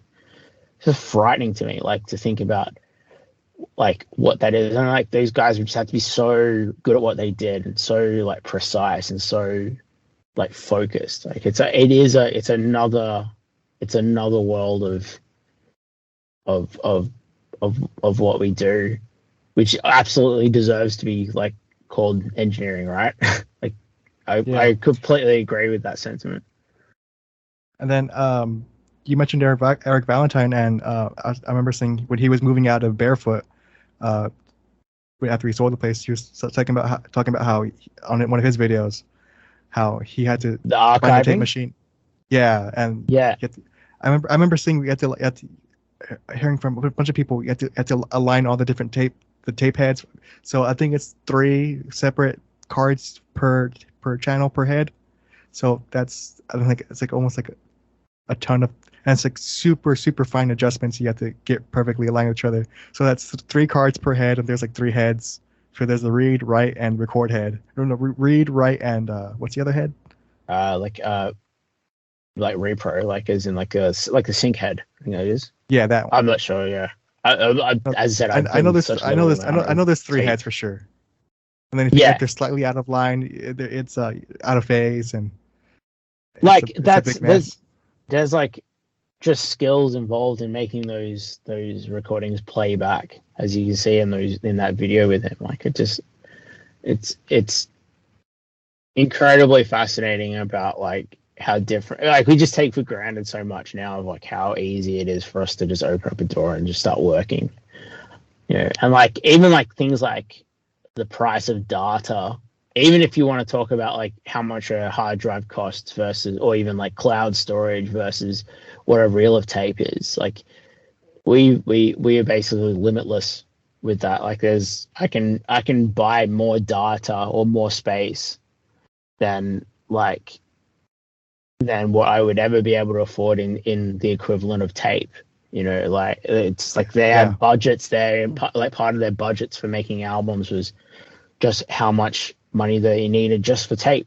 It's like it's probably more than what a lot of us are spending, to go and record, 5 or 6 songs. It's yeah. just what the tape cost was. Yeah, so funny enough, my bandmate was working with an artist recently because I think he does. I'm actually not sure if he produces, but he was like, "Hey, I have this guy. He's looking to record on the tape. Do you know any places?" And I go, first of all, you need a budget for the tape, and now these days, and in U.S. dollars, a tape, depending on what tape you're using, costs between $300 to $500 per tape. Then you need a tape engineer. You need to pay for a studio that has a tape machine in there, and then you need to pay for the studio time, and then maybe your own engineer too, if that's so. All that adds up, and it's just don't do tape at all. Yeah, and even like residual costs after that, like where does the tape get stored, and like what is like what are the conditions of that, and who's storing it, and where's it going, and when you need to access stuff of it, like do you have to go back and get your tape, like go back and find that same tape machine to work on, like right now, like sure, like I might have problems opening up a session from 10 years ago. Maybe I don't have the same plugins, maybe I don't, but I can still access the audio. So worst case scenario, I can, even in my own archiving like habits, like worst case scenario, if I have raw files there and something really needed to be remixed, I could still do it. But there's no Yeah, degradation in, unless the hard drive was to fail, there's no degradation in in the audio or the data that's actually there. It's like a whole other set of problems that none of us are normally like are even thinking about, and that's why it's like a question whether or not like the juice is worth the squeeze on that. Like, don't get me wrong, like every time I have heard tape, it's beautiful and it's amazing and it's really cool. But like, it's so much, as you said before, there's so much more that goes into it than just having the tool, like the tape and the machine at your disposal. I feel like that kind of stuff is only for like legacy people, like maybe like a Bob Clearmountain or CLA, or I feel like that's kind of where that stuff, and it's also you get your best results from those people who have that kind of knowledge and experience with it. So I feel like also, it's kind of a. But also too, when I think about that those people doing those stuff, like if CLA was working on a tape mix, his experience to working with tape probably isn't that different to what you and me would experience in a DAW, in the fact that those projects and those albums and those records that he's working on is so well resourced that there's people there that would have sole jobs in taking care of the tape and treating and making his experience to work on that stuff as like a DAW. Like there's someone there pressing the play and stop buttons like it is him pressing spacebar. So it gets even more top heavy there. Like those are like, it's even more exclusive for those people to work on those things, because they need even more stuff to make it worthwhile for them. Because I reckon if you asked any of them what would they rather be working on in terms of like convenience and what would change their day to day, it would still be working digitally, right? I was just thinking as you're talking about that. I was paying attention to you, but I was also thinking you can't really track raw into tape either. You have to like kind of, because there's nothing raw about it. Like like tape, as I said before, like, tape saturation is there. It's always on. Like it's something you can't turn off. And there's like whole techniques about, like, I think I've heard Eric Valentine talk about it on his channel, but there's whole techniques there where he's talking about compensating the tone of tape in the recording, knowing that like, well, I'm going to record an extra 6 dB of 10K because I know that the tape machine's going to kill 6 dB of 10K. Like, like there's, at that point, like, what is the raw sound? Who knows what it actually, like, because there's so much coloration happening between that.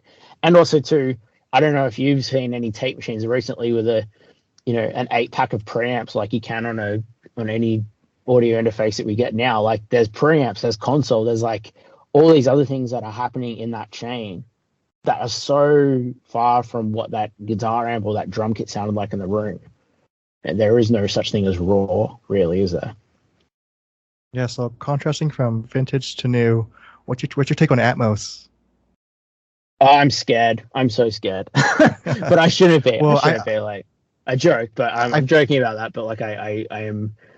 It seems like if it does have legs, and if it is something that's going to take off, it's something that like probably shouldn't be ignored too much. But at the same time, is like I don't know how I would go with like having that set up, or migrating to like a headphones only workflow for those types of things, for the Atmos type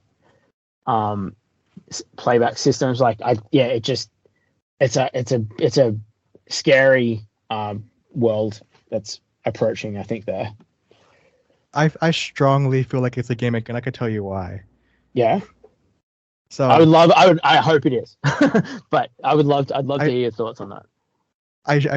I first of all, it's a huge complicated system to set up in a studio to get it proper, right? With all the speakers, the 9.2.4, it's the most common one I've seen. Mm-hmm. And it's extremely expensive. And then most people don't even listen to it that way either with speakers, because no one has the budget or the space to enjoy it that same way. That's number one. There's a ton of reasons. So, so number two would be that can't translate to a live setting either. Like you're not gonna have the guitar True. player, behind you and the drums in front of you at different points in the song, whatever. And then True. also then three also, most people still listen on headphones, like the AirPods, whatever headphones, and that doesn't work really well with. I don't know if you tried it with Apple Music, but it doesn't really work really well. The only thing I think about though, in terms of like, if you've got like, sure, there's no the people. It's not the standard of how people listen to audio now, but at some point there was only one. There was mono. People weren't listening to music in stereo, and there had to be that transition. Well, people do have 2 ears. True. There is that, but like, where I was getting to with that is that if you look at like, even take Apple products for instance, right? There was like a huge uproar like years and years. Well, it wasn't that long ago, maybe like 5 years ago or something, where Apple decided that they wanted to ditch the USB-A port. Yeah. And they started putting USB-C, and everyone's like, "What? You're getting rid of the USB? USB-A? Now I'm gonna have to get all these dongles and make it like just to use my laptop or whatever." But now look at it; it's like kind of like the standard. I don't really have any products anymore, really, with USB-A on them at all. So like, I think if there's someone like Apple Music, maybe Apple Music doesn't have the market share. But say Spotify was just like decided that they wanted to get behind it, or another big mover and shaker in the industry that said that that's what they were going to do, and that's what they were only going to support. I think we would actually see it shift from more of a gimmick, because there would be nowhere else to run, really. Like it's kind of like I see it more as a gimmick in music, but I see it working with the visual media, like with the new AR and VR stuff coming out. I see it working more with that as opposed to music. Yeah. But is that like, I mean, maybe there's like added, I mean, we don't know what it sounds like to have a drummer behind you and a guitarist in front of you and like a bass player over in the left floor speaker or upper speaker, wherever they're placed. But I mean, what's saying that may not be the new standard? Yeah, I think that's also doing a very extreme version of it. Like, maybe like extreme panning is like an exception to it. Like, but what if it was just a slightly more like immersive experience to listen to music, in that like, your guitar sounded just a little bit wider, or like your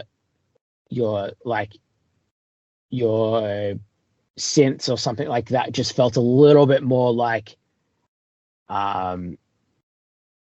atmospheric, or like there could be, from a production standpoint, there could be some untapped potential there that we're not seeing at this point. I mean, don't get me wrong, I'm definitely happy to sit in my complacent, stereo setup and just focus on that and stuff. But it's just really hard to predict what will happen with Atmos and where it's really going. It's interesting. The only thing that's intrigued me, has got me back into it a little bit, was the idea that maybe you're listening to like a live album and you can hear the ambience, you can hear the band in front like normal, like in the stereo thing, but you hear the ambience of the sound traveling back behind you also with the Atmos. Yeah. But I feel like it also need that visual aspect tied to it as well. Yeah, I mean, maybe that's the access point for a lot of people, starting from the visual aspect, whether it be in like just movies or something first. It's definitely an interesting thing to see where it ends up. Like that, I'm assuming that home theater that you did Obsidian in would have been a great place to mix Atmos in, because you had all that it's a larger space. Yeah, what? I don't even think we rigged it up at all. Like, I mean, I took my own monitors and stuff. Like, it wasn't really. I think we watched a movie in there one night, and maybe it was the surround setup was on. But yeah, I mean, a space like that would be ideal to have an Atmos setup in. But like like just the cost of entry is just insane. Like, even if you're like, you think about what people are spending to get themselves a great set of monitors and stuff like that, and then you times that by, 4 or however many, like 5, however many speakers you actually need to make a Atmos setup work. Like, that's just such a large expense to kind of get in and do it. I think that's going to be, like, the cost of admission is probably going to be the boundary for a lot of people, which I think will hold the concept back a little bit. Yeah, but I feel like over time it'll be one of those things that get cheaper and cheaper, and better, just like anything else. For sure. But then that turns into something that like the pressures on the manufacturer at that point, isn't it? Like there's the monitoring becoming cheaper is not going to be something which is going to be driven by the consumer or like the guy, whoever it is creating Atmos. It's going to be something that has to come from, your Genelec and Atom and Amphion and like whoever's making they have to come up with some way of making it an affordable entry point to really unlock that avenue, really, isn't it? Yeah, it's really interesting just seeing how we're at this weird era where everything's changing over to with AI, and then there's Atmos coming around, and all these blends are going lower and lower, and it's really interesting seeing how all these things are working out.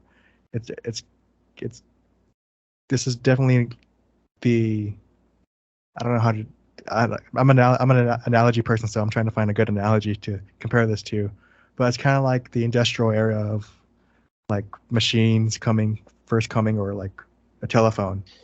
I was talking about this with my partner the other day. She was studying in at university, like the impacts of like AI, and she's like working in law, and they were looking at how AI is impacting like copyright and stuff. So it was a big conversation that we were talking about. But yeah, like there's this, we are actually up to like the point of like the 4th industrial revolution. Like at this point, this is where AI comes in, and this is where things really start to shift. And it's like it's more of an influence than just like some new internet gimmick. And it's the same thing with like, and it's the same thing with everything with when we're confronted with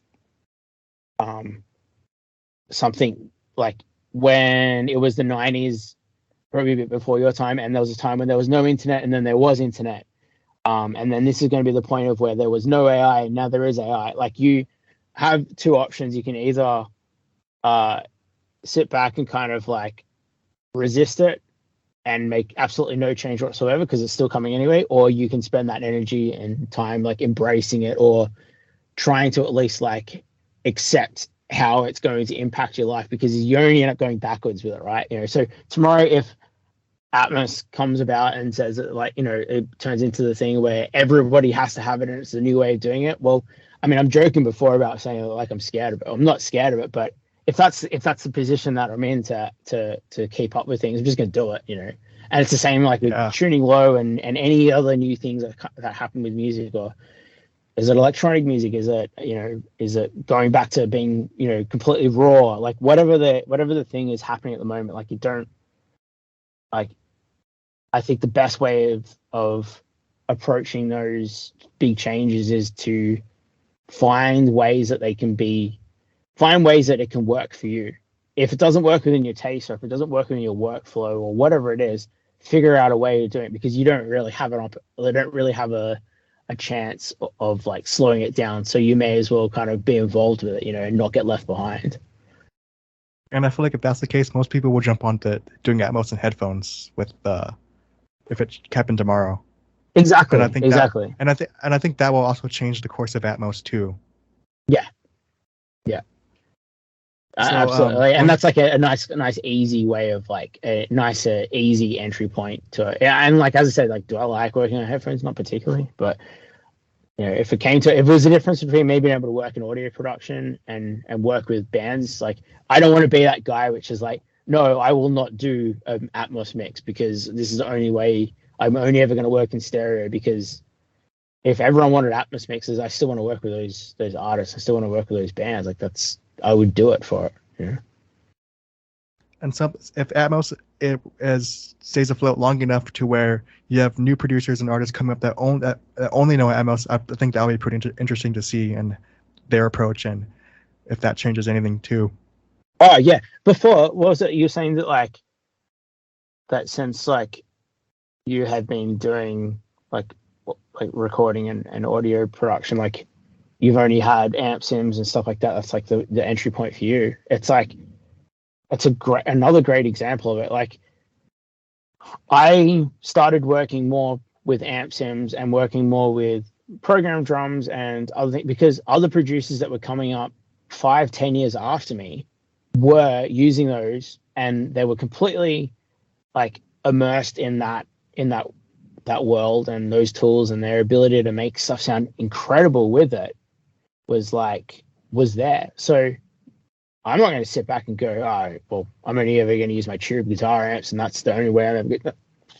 No way. I'm going to like learn how to do it and try and keep up with that stuff because ultimately like it's an inevitable fact, whether it be like engineering or medicine or music or what, like the newer generation is like always going to be the thing which is going to be pushing that industry further forward. So they're the ones that you got to keep up with, not the ones that have not necessarily the dinosaurs of the of that industry, because they're not the ones that are going to be creating the new ways of doing things. Yeah. So I want to jump onto guitars a bit because I have a guitar that you might have heard of, you might not have, but have you heard of a Sub-Zero? Yep. They're like the Jazzmaster looking things. Yeah. Have you tried one of those? No, I haven't. I haven't even seen one in Australia before. Oh, you gotta try one out. I got mine back in March, and I love it. 30 inches. It's super strange playing a 30-inch guitar. I have a 90 on there, and I have people try it and they think it's like, oh, this is really. Everyone freaks out. Like every time I have a new person over, I'm like, hey, close your eyes. And I go play this, and I go, is this a bass? And it's the funniest thing ever, because it is a bass at that point, and because I have it in double drop D basically. Yeah, and, nice. So well, that tuning is like everything, like things below F, definitely becoming more popular now. And yeah, like, I've noticed with that low, I can't have the bass an octave below. I have the bass in standard drop D because it's just so low. Bass, all you hear is like if I tune a bass or even do a softer bass amp, softer bass guitar, all you hear is just string flubbing around. You don't hear, there's no note. Yeah, I think what's the science behind it? I think even at F, with an F like 0 octave F is like 30 hertz or something like that. Like the resonant frequency is 30 hertz. So like there's a point where like even if you were able to get a bass down double drop D type thing and below, like you're not even able to hear the root, like the resonant frequency of that anyway. So yeah, it's like what's going on there anyway. Like I think you have to stay up above that. Maybe not. I don't know. Maybe there's someone out there which is killing it, making that happen. I'd love to hear it. I mean, maybe tons of distortion. You might be able to. Yeah, maybe like with like upper harmonics above it or something like that might make it like even using something like a R bass or something, which would give you like those like psychoacoustic things. Might make it work. I don't know. I've never tried. Maybe I should at some point. Yeah, it's good to, and then 30 inches to 30. It's just mind blowing how far away it is. Because I'd grab my a Fender Stratocaster, and it would feel like a toy to me after like just playing something that big and then going. It's an interesting feeling for sure, and they're actually really good. So only thing, every time I get a new guitar, the first thing I always throw on are locking tuners and strap locks, because I don't. One of my first shows I ever played as a guitar player in a band, the strap came off for beginning of a song. So I'm like, never again. I'm throwing strap locks in every guitar. No, even if it's just a studio guitar, I just always throw strap locks on there. But, and if you got a unless you got a backup, there's no coming back from that, is there? It's not like a quick fix, except unless you got a ton of gaff or something. It's not really a fast fix. Something interesting about the Sub-Zero too. So it's 30 inches right from the bridge to the net. Plus, it's also a reverse headstock, right? Yeah. So it's like a 35-inch space the whole string needs to go through, because it needs to go through the body, go across the bridge, then through the whole guitar, past the nut to the string, through the tuner. So the strings I'm talking to a buddy that had a guitar who had owned one, and he said, it's either the Diodario strings or the Ernie Ball strings, but one of them, the strings are too short, they won't reach the tuning post. So I was like, oh. So what'd you end up doing? Where did you end up getting strings from? So I got the Ernie Ball there. It's called the Bass 6. I have the pack somewhere. It's fine. Yeah, so I know the ones you talk about. Yeah. Yeah, so it's the 74 that doesn't reach. It barely reaches. It comes through the nut barely like a millimeter. Wow. Like maybe like half a millimeter. I have a picture I can send you on Instagram of it.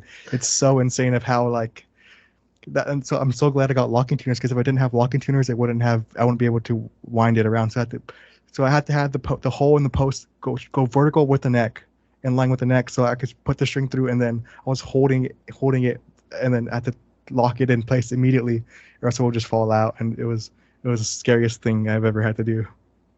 Wow, it's wild how that works. Like, it's like we're like forcing like gear manufacturers and guitar companies and stuff like that. They were kind of forcing their hand with what we want to be able to do creatively versus what they're making and what they're able to make. Like, that's a whole other issue, isn't it? There, it's like, yeah, sure you can get the scale length right, but to tune down at these really low tunings, but what are you doing like string wise? Like, does strings even come at that length? Yeah. So, and there's like, And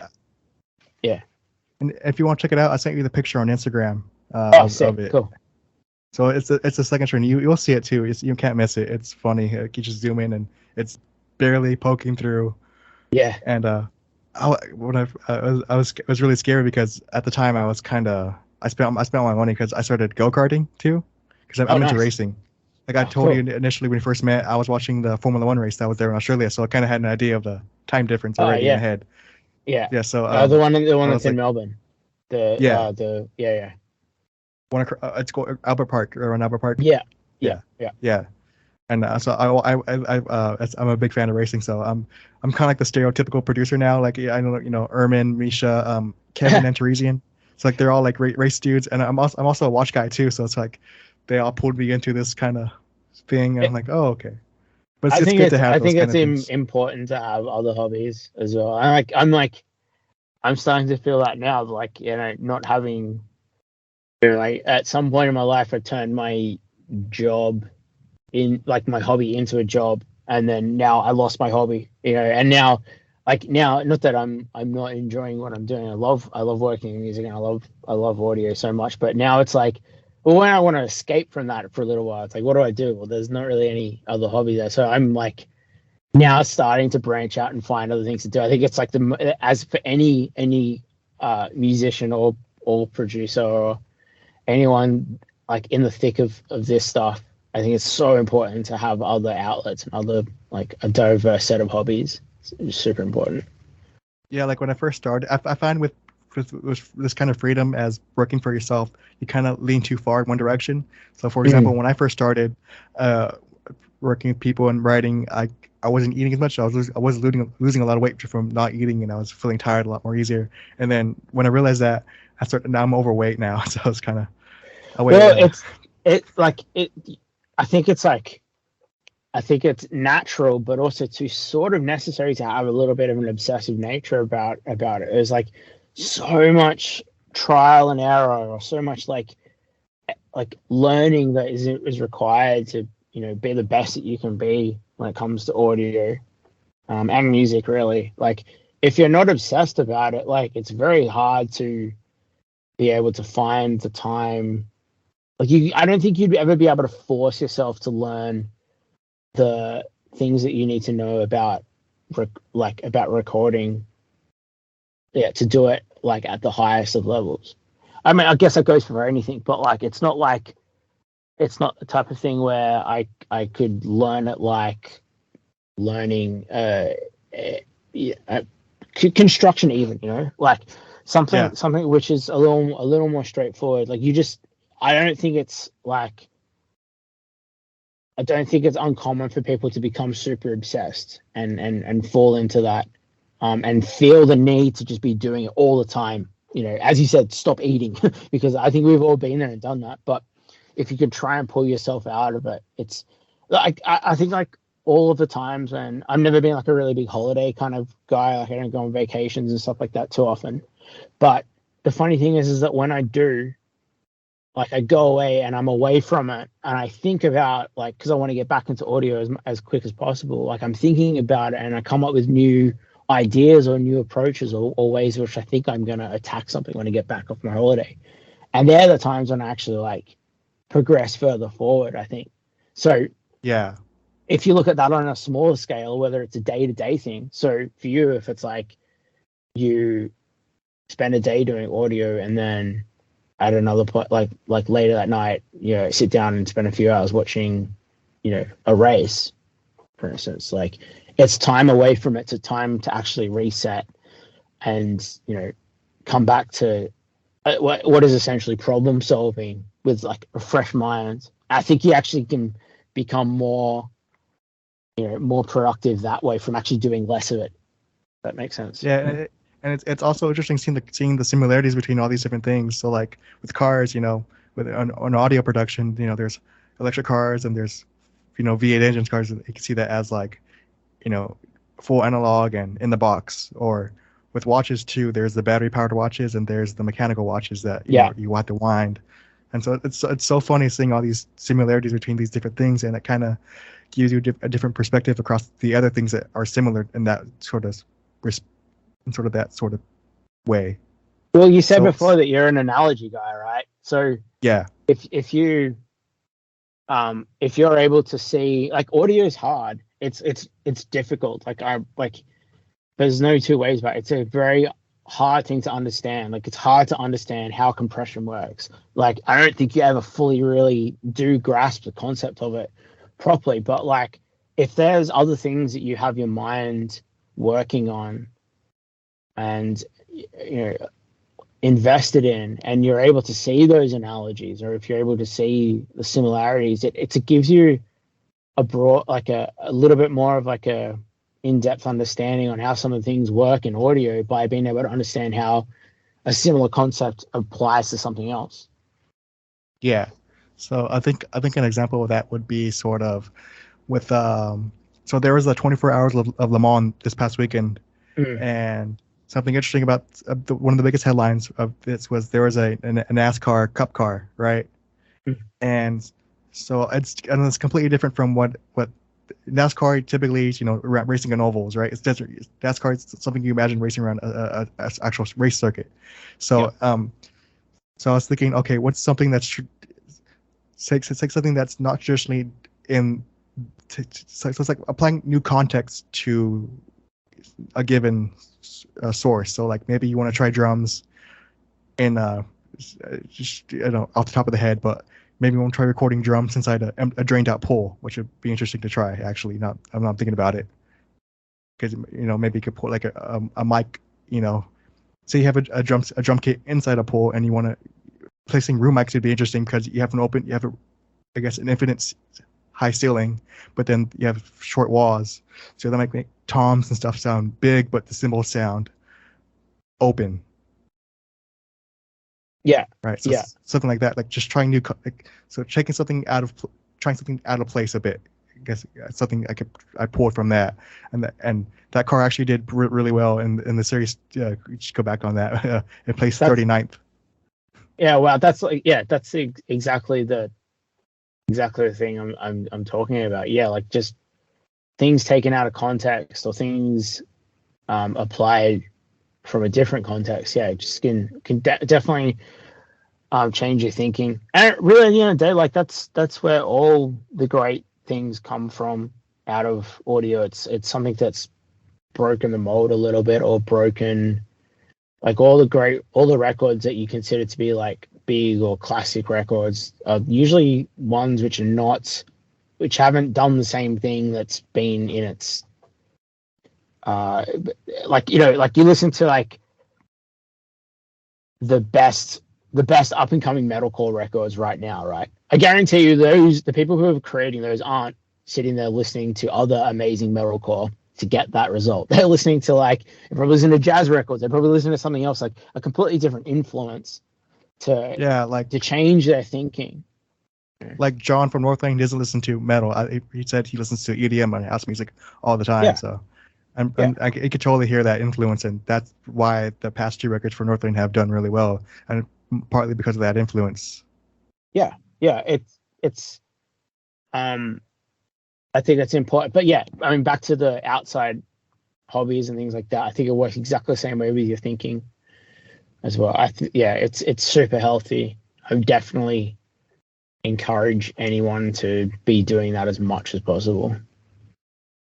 All right. So, what do you think about that idea of recording drums inside a drained out pool?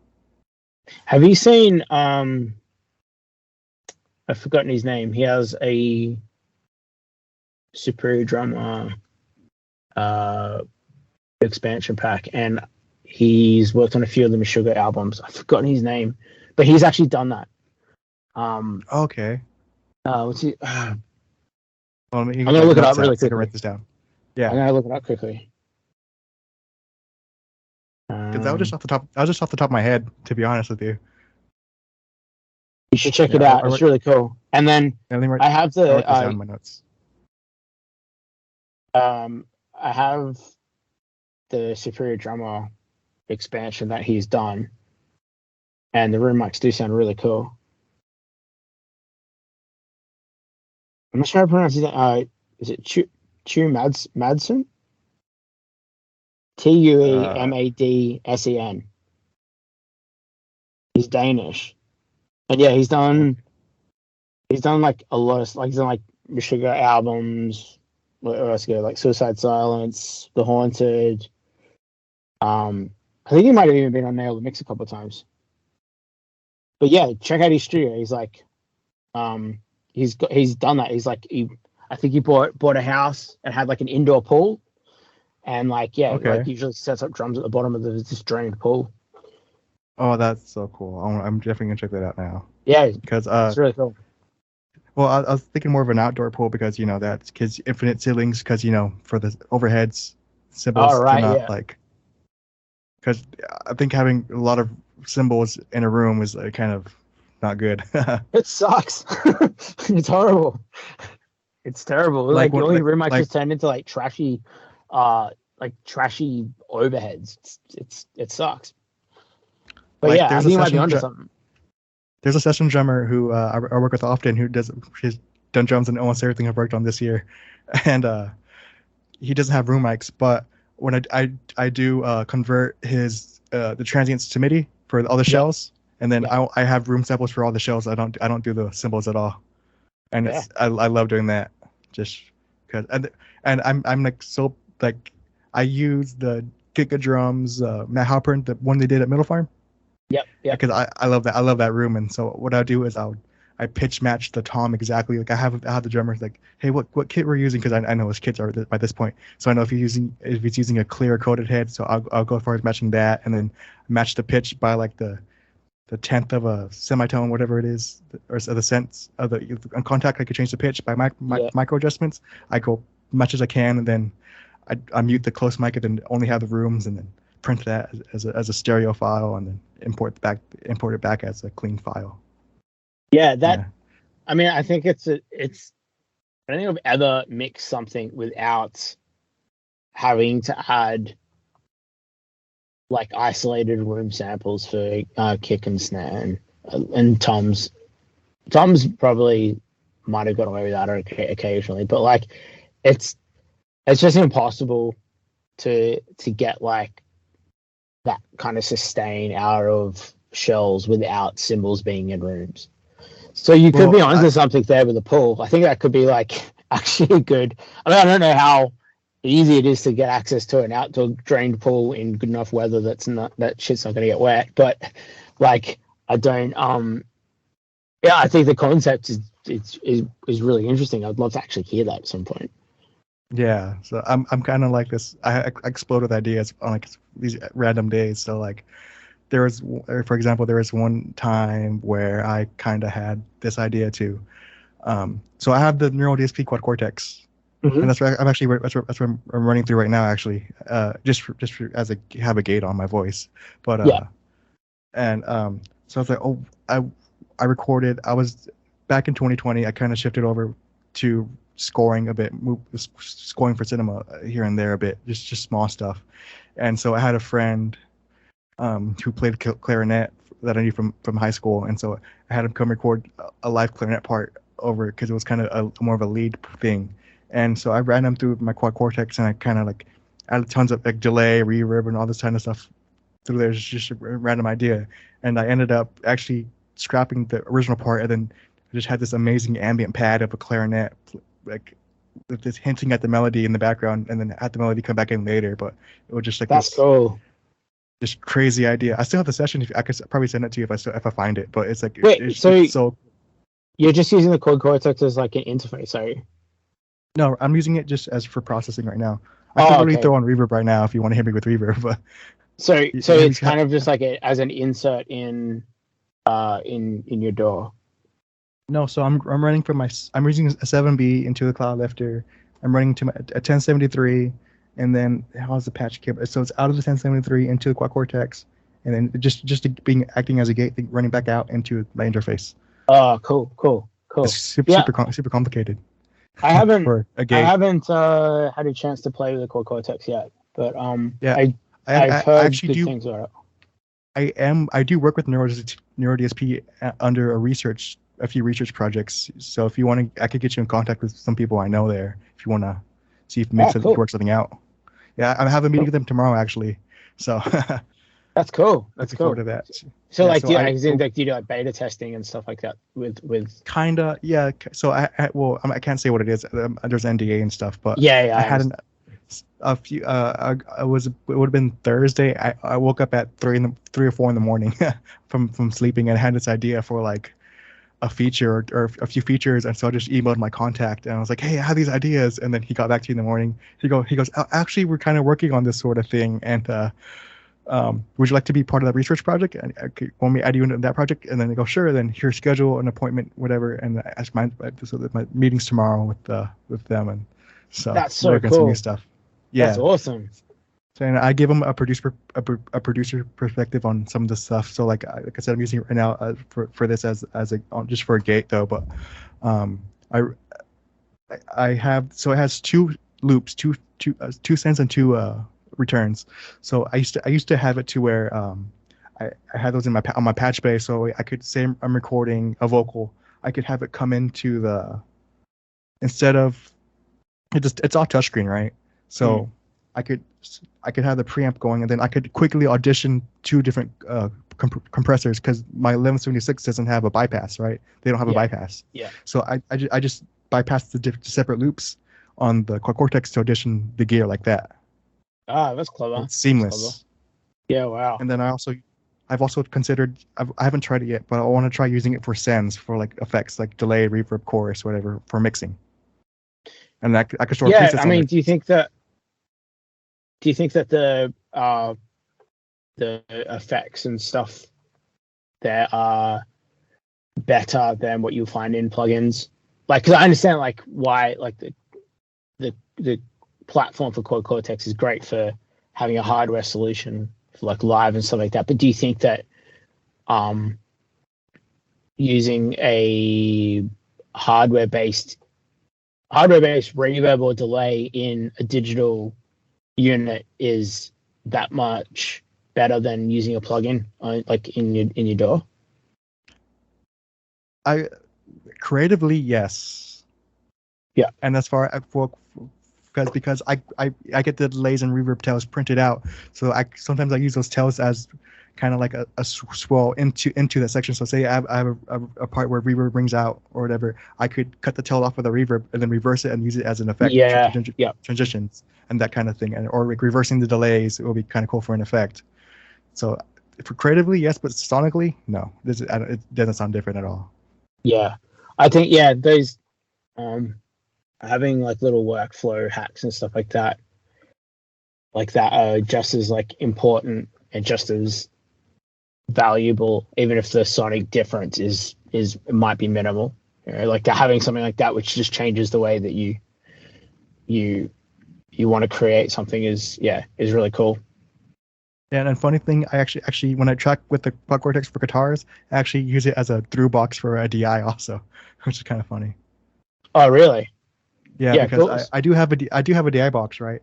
But that's because I also the through output on my DI box goes to my tube at my 1550 into a load box, so I have that, and then I have, if I don't want to use my 1550, I'll use the tone from off the Quad Cortex, but I'm missing the DI out because the through is permanently connected to the 1550. Yeah, so I only have the one DI. So then I just run it through the Quad Cortex again. So it's not really degrading the signal, but I'm just kind of worried about it. Like it's kind of a little thing I'm worried about, but it's not a big of a deal. Too big of a deal. Yeah. At some point everything turns into everything. At some point those signals get put like are converted to digital anyway once it gets to the computer. So it'd be debatable how much difference you're actually getting anyway, right? It's just another stage of AD to DA conversion. Yeah. Which, given the quality of the Quad Cortex, it's not really a big difference or noticeable one. With the Quad Cortex, like I'm a huge fan of it. I believe the second or third batch. I had pre-ordered it though back in I ordered it in 2021. It took 5 months to get for it to ship finally. But it was one of those things. I remember the day I ordered it. It was like really excited, and then I remember the day I kind of signed the NDA with NeuroDSP. I'm like, oh, this is one of my dream companies to work with. This is like, ever since I found out, like, it's like, because before I wanted a Kemper, right? Yeah. And then I heard about the Quad Cortex, and I heard comparisons of the capturing compared to the profiling of Kemper. I'm like, oh, okay, let me Quad Cortex, and then it's touchscreen, and it's just so much easier. And then people do capture the Axe Effect stuff or Kemper stuff on there. Actually, believe it or not, there is the Northlane tones. People somehow captured the STL Alien, some of the tones for Alien, and they're on the cloud somewhere. Oh wow! So wow. I've tried. That's how I tried it out. So I guess that's how it would be. Oh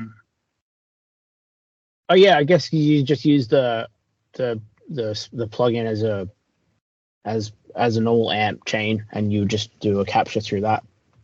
Yeah, I think STL should get onto that though, because I think that's technically parity. Yeah, I'm not sure, but yeah, you're probably right. But I guess you're the one that you could do that, because I'm the NeuroDSP guy. I got EF contacts at STL. I can send you screenshots if you need anything of that to help with that. Sure. As I said, I don't really I haven't had much to do with the Quad Cortex and like the whole platform it's on. Like I had like a Kemper for a while. I sold it fairly recently, like within the last year or so, because I think like for me, like how much I was like able to lean on amp sims and stuff like that.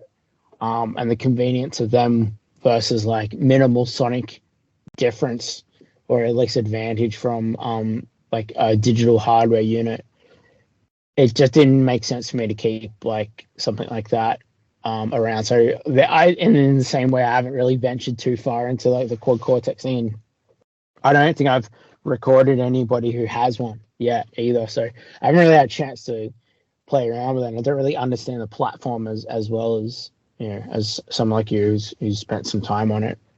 It's intuitive. It's intuitive as an iPhone.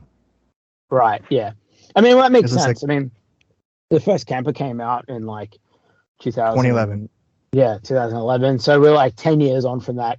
I mean, you kind of hope that a product that was being released today had 10 years of, you know, I mean, I think there's like the quad cortex definitely does sound like the kind of the new standard, or at least like the highest level digital modular hardware on the market, right? But I think it's like there's some kudos that have to be paid to Kemper for being able to release something and have 10 years worth of longevity in it. I don't think there's many things out there in the hardware world which can actually do that. You know, like they everything that they've been able to achieve has been able to be done through firmware updates, and no, I mean, the only real change they made to the hardware was when they released the stage version. It included like a Wi-Fi receiver in there or something like that they were able to connect with your phone. That's the only hardware change, and they would be able to do that for 10 years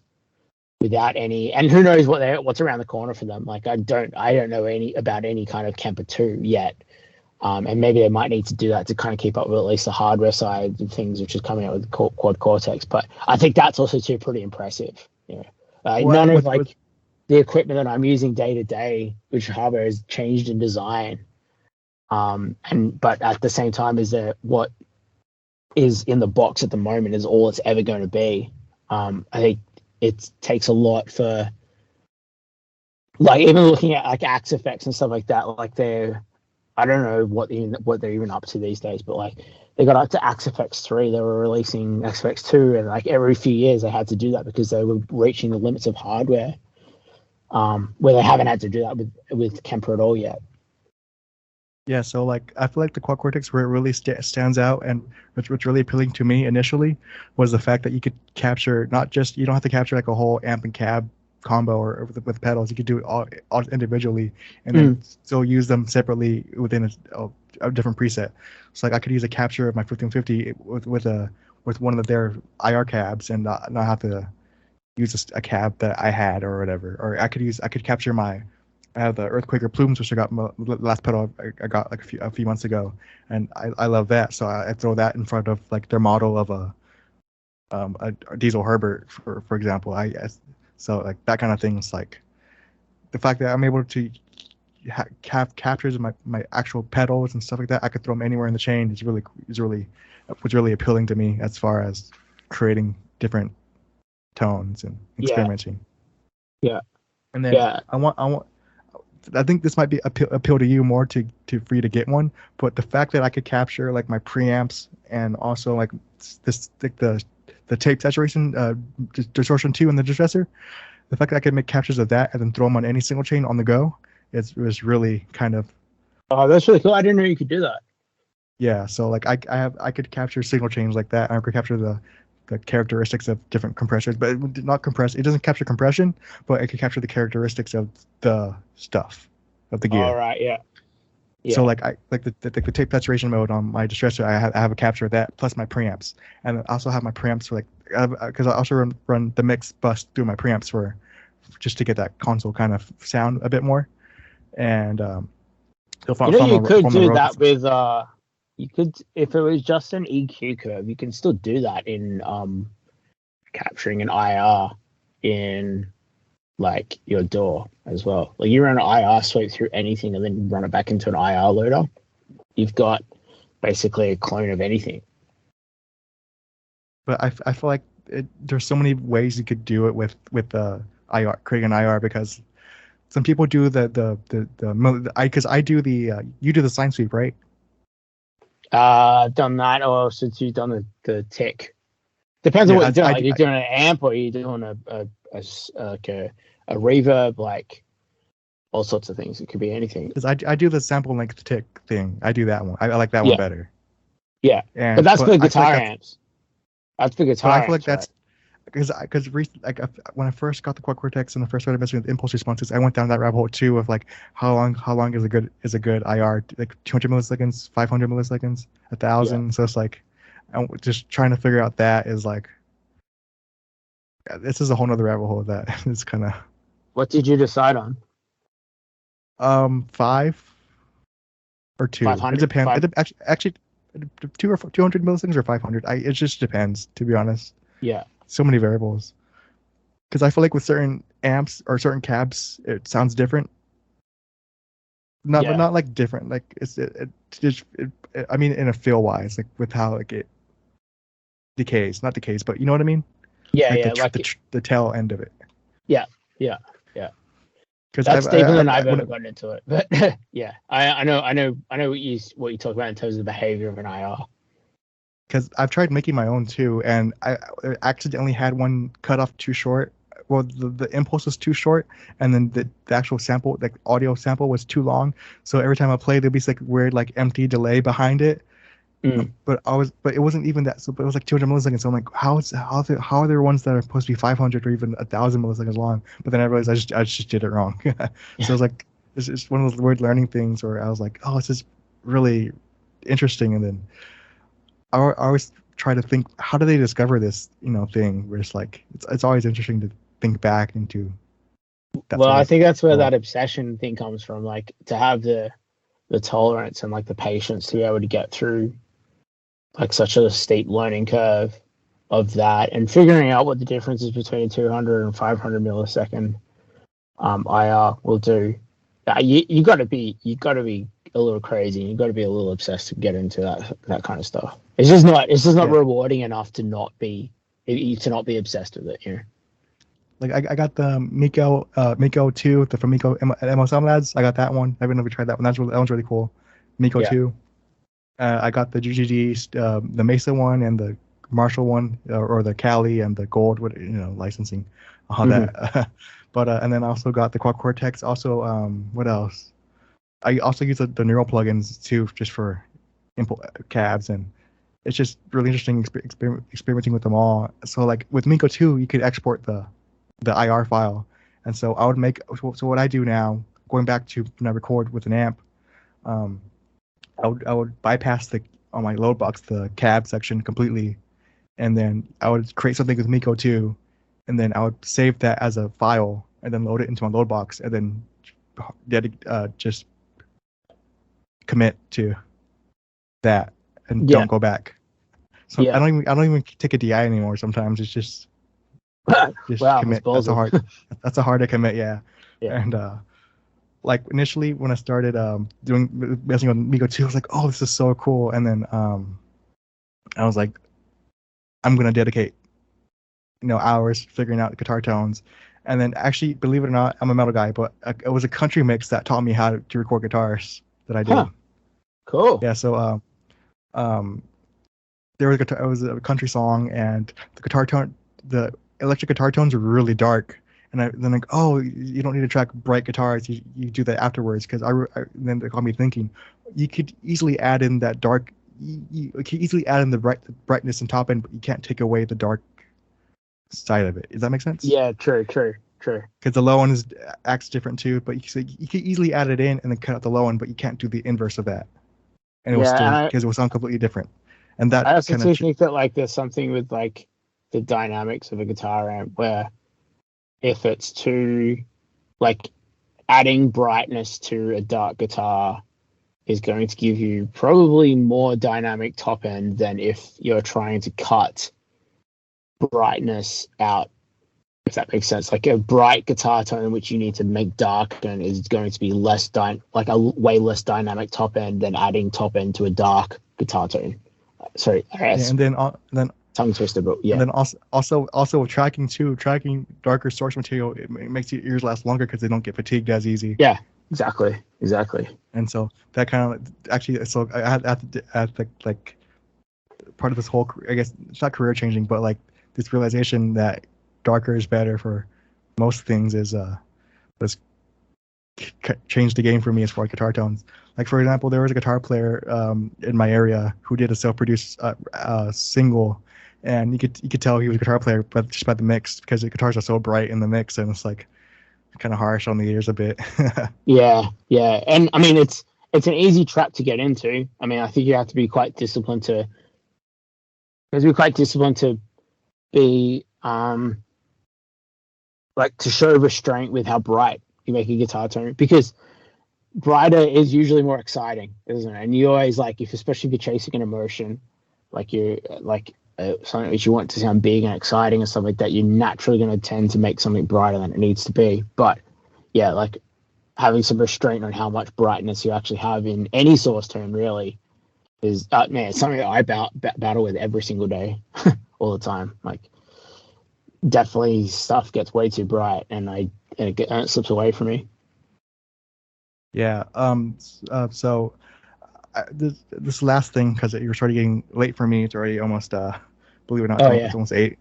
Yeah. Yeah. So I want to throw this out. This is an idea I had for a while. I want to get your take on them, but these are ideas for plugins that I've had for as a mixing and mastering engineer that I want to see made. That's why I'm putting it out here. So what do you? They're both multi-band ideas, but what do you think? What do you think about a multi-band phase thing, like kind of like Soothe, but for phase rotation? Oh. So, like for example, maybe you're doing dual mics on the cab, but you like the top end, but you of course you want the low end back, and so you just rotate the phase at the low end. How does that work with the crossover point? Yeah, like with phase, like with the where does like it has to be something? I feel like it has to be like pro MB where you could, or pro the fab filter stuff, we could do a hard square cut. Yeah. So instead of like a gradual curve, it's just a hard square. And or I think you would just have to be like, just have to adjust the crossover to a tasteful spot. Maybe like if there was like phase shift there, which was causing issues. Interesting. I've never ever thought of something like that. I mean, there's a I'm not sure if you could do it, but if there was anything that could do it to test it, you could try it in, if you have a Slate all access bundle, that the kilohertz multi-pass plugin, where it's like it loads up like a multi-band blank plugin, and you can add like the individual kilohertz modules in each one of those bands, and you can make basically any one of their tools multi-band. If they had like a trim plugin or something that had like a face flipper on it, you could test that and see how that goes. But that's a cool idea. That's cool. I can't say that it's something that I've thought about, like maybe actually with guitars I have thought about it, but like it's not something I've necessarily thought about needing a solution for. But it would definitely be something cool to like see how. I mean, maybe it would change the way that multi-micing guitars and stuff like that was approached. Or even overheads. Overheads too would be another place I could see that working. Yeah. I mean, that's always a massive part about drum tracking, is getting phase right. It's basically everything in terms of. And also, going back to with overheads or room mics, you could take out the top end because you could just invert the phase of the high end and get the cymbals out of the room mics, for example. Yeah, except I think your time, particularly unless it was like a really tight room, there wouldn't be a whole lot of phase relationship in top end by the time you like considered how, like, usually most of the time, like when I'm looking at like room mics, they're like 400 to 600. If it's stereo rooms, you could do it with both with the left and right. Yeah, absolutely. Yeah. Assuming they were also had some kind of time alignment, or like they were in phase with each other type thing. Yeah. It'd be fun to mess with. I've as I said, never thought about it before, but yeah, it could be cool. And then the last plugin idea I also had was for a multi-band widener, or like narrower, vice versa, both. Don't Ozone do that already? So I don't know. Like I think they have like a multi-band. I know there's a Stop Pro Tools one that does it. It's it's called it's like in the Air Effects bundle or something. And yeah, you can it's not like I don't think you can change the crossover points, but at least on the Pro Tools one. I know that I think the Isotope one you can. I don't have it, so I haven't tried it. But yeah, you can change like that's something I've always stuffed around with, like adding like wideness to guitars, but only in like the mid band. So like the low end still stays. I mean, you can essentially also do that with like Pro Q type thing. Pro Q would even because I do that with mid-side processing on guitars when I'm mastering. If I want guitars to be a bit more on the come out a bit more, I widen around 1 to 3K on the side channels. Yeah, just like a dB or two there. Yeah, that's and so like I think there's like that already in Pro Q, Pro Q3. You'd be able to do it with like just like a one of the more squarer bell shapes or something like that. Using like the side boost that would kind of do a similar thing. Yeah, that's where that idea stemmed from. But I was kind of like, oh, it'd be cool if like you could, for example, start from like just extreme example, but boost super wide from like 16K and then have it narrow down as you go lower down to like something like 8K for like maybe like an airy vocal or whatever. Yeah. For an effect. Yeah, it'd be interesting thing to mess around with. Because I started doing MS processing, messing with that a bit more here and there, mostly for mastering, and then for sound design, like effects here and there. And I like it, but I feel like it's not. There's this in between spots I kind of want to hit a bit more. Like maybe I want to push out the background vocals, like the side vocals, maybe like not all the way to the side. Like you would get with the MS processor EQ, but maybe just a little bit in between, like 50% panning ish. Yeah, a little bit extra. But in certain areas though. Yeah. In certain areas, but I don't want to do it with an EQ and like it be too far or too narrow. I think with anything that's like MS based or like something that's messing with phase and width, you always got to be like fairly disciplined with how much you use it because it can get really, really messy really quickly. Like you can definitely screw things up faster than you can make them make something awesome. Sometimes it's just so easy to go too far with it. Yeah, actually, I just remember now that you mentioned phase. I just remember seeing Erwin make a post about on Facebook of how he had some regrets with phase. Was messing with Soothe on some stuff and have great phase issues on like a whole bunch of stuff he mastered. And I'm like, maybe I shouldn't mess with wideners that much. I don't really to begin with. The only time I mess with wideners would probably be I think a tiny like maybe 10% on guitars, or like sound like ambient effects and sound design. Yeah, it's back to that like the same thing with brightness. Like it's exciting when you hear it, and therefore it's easy to go real far with it if you're not careful. But yeah, a little bit. I think a little bit's kind of cool. If you just want to get that little bit extra, but yeah, you're talking 10-20% kind of like parameters. Just because the knob goes up to 100% or 150% or whatever they do, like doesn't mean you should use it. Yeah. Okay. So and before we wrap everything up, there is kind of this one thing I like to do where where it's. I give you a recording scenario and you give me your favorite chain for recording that. I guess. Okay, cool. Recording that thing. All right. Cool. So let's start with vocals. What's your go-to mic, go-to preamp, compressor, recording chain? Are we talking screen vocals or clean vocals? Let's do both. Okay, clean. Always some kind of condenser, large diaphragm condenser. So let's say the last clean vocal that I did, I will do a U87 AI into either a hairball gold preamp or a LA610 preamp, one of those two. Okay. Generally, female vocals always use like a LA610. I really like the true preamp for that. Clean male vocal sounds really good with these the hairball gold. I really like that preamp for that. And then I'll usually hit a 1176 with no EQ. I prefer no EQ on before compression on vocals, especially clean vocals. So I'm not scared to dedicate or commit to compression on like heavy compression on vocals, but I am scared to do EQ on the way in, which is funny, which is because you could always overdo EQ, but you could and you always have that characteristic of the EQ imprinted in there a bit more than I would say compression. I think there's just something about like having like the compressor, even if there's like a little bit like that naturally when I think about like what I like to hear in an EQ out of a vocal is usually like a lot of top end, and like there's usually some kind of low mid cut or like low, like something like around like a 300-400 hertz cut, and then some pretty heavy filtering like down like maybe 150-200 sometimes.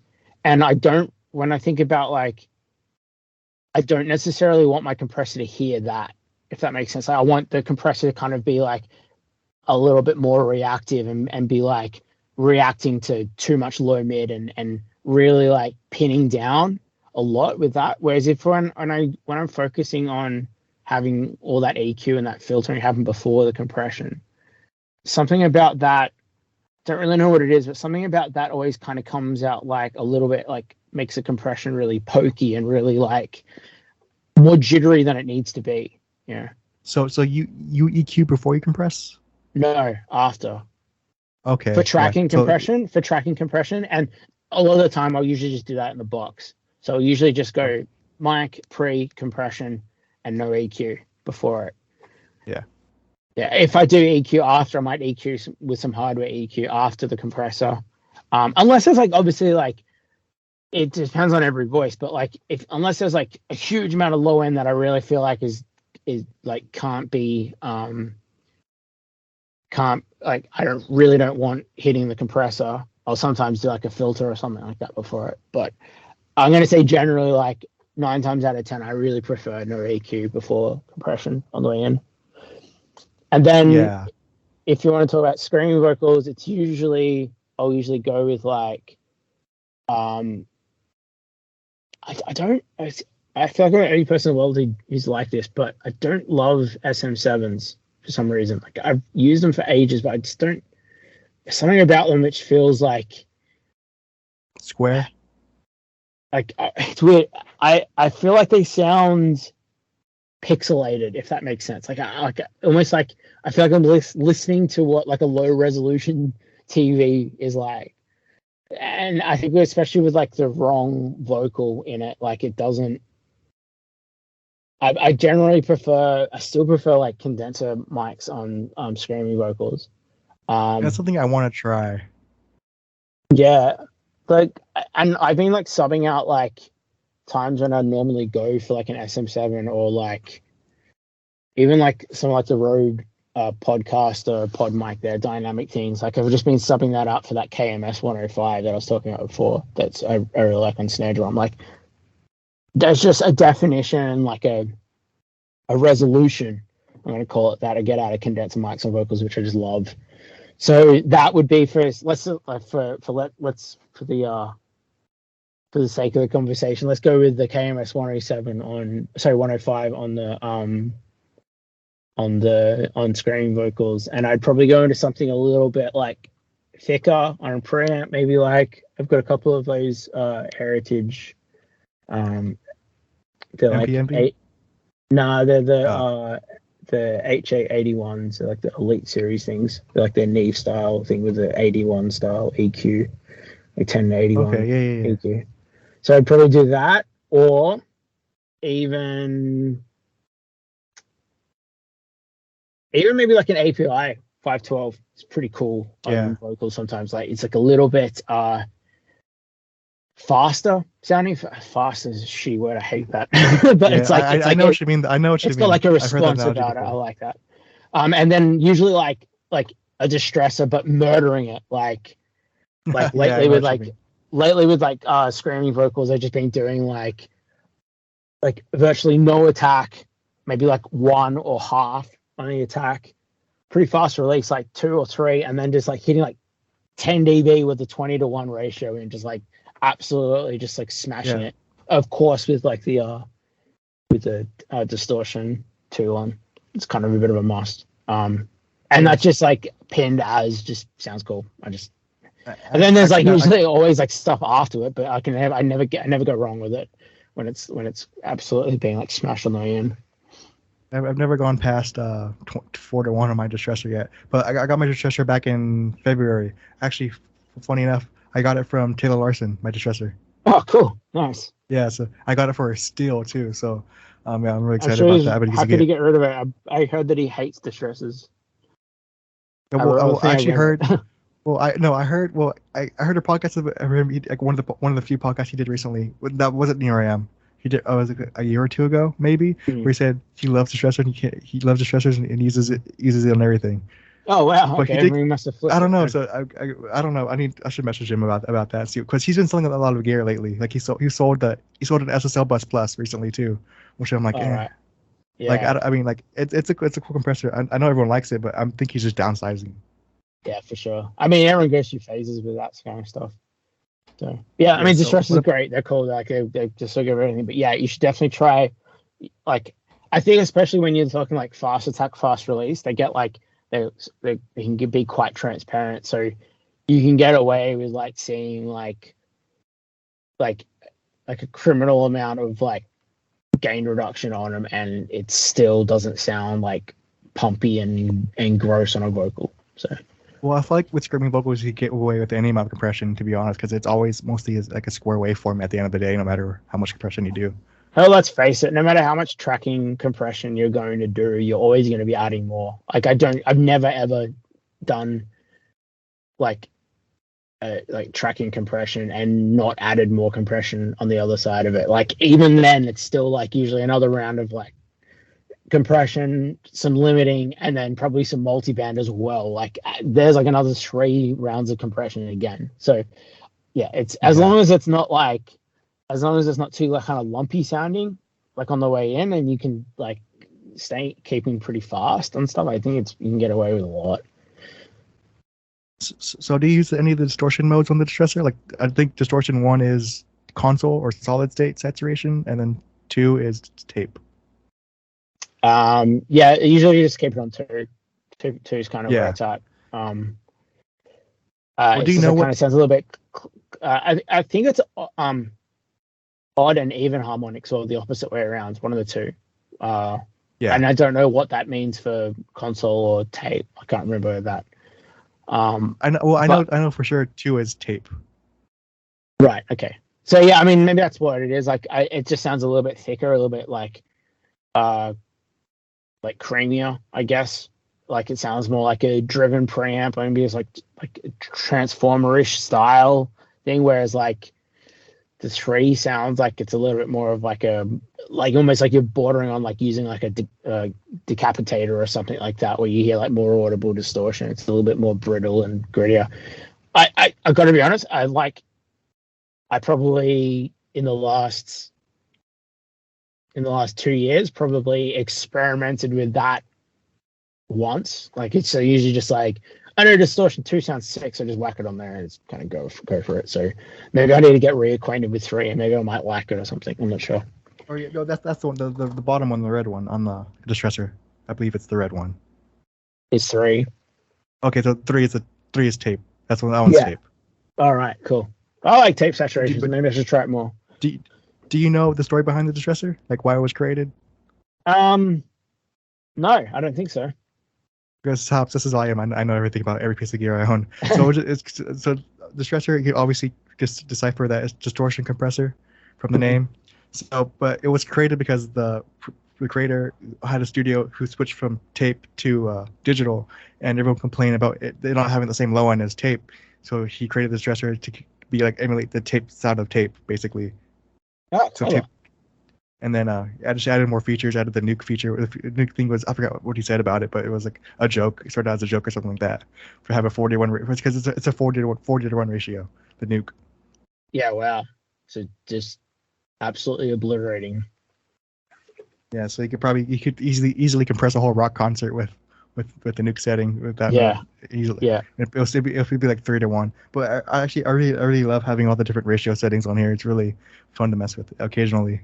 Yeah, I think the ratio settings are make a huge difference on the distressor as well. Like, this is like ultra nerdy, but like, I feel like there's an association with every single one of those ratios as like they feel like they do more than just change ratio. They really change a lot of characteristics for me about it. Like, and I find myself particularly like 3, 4, 6, and 20.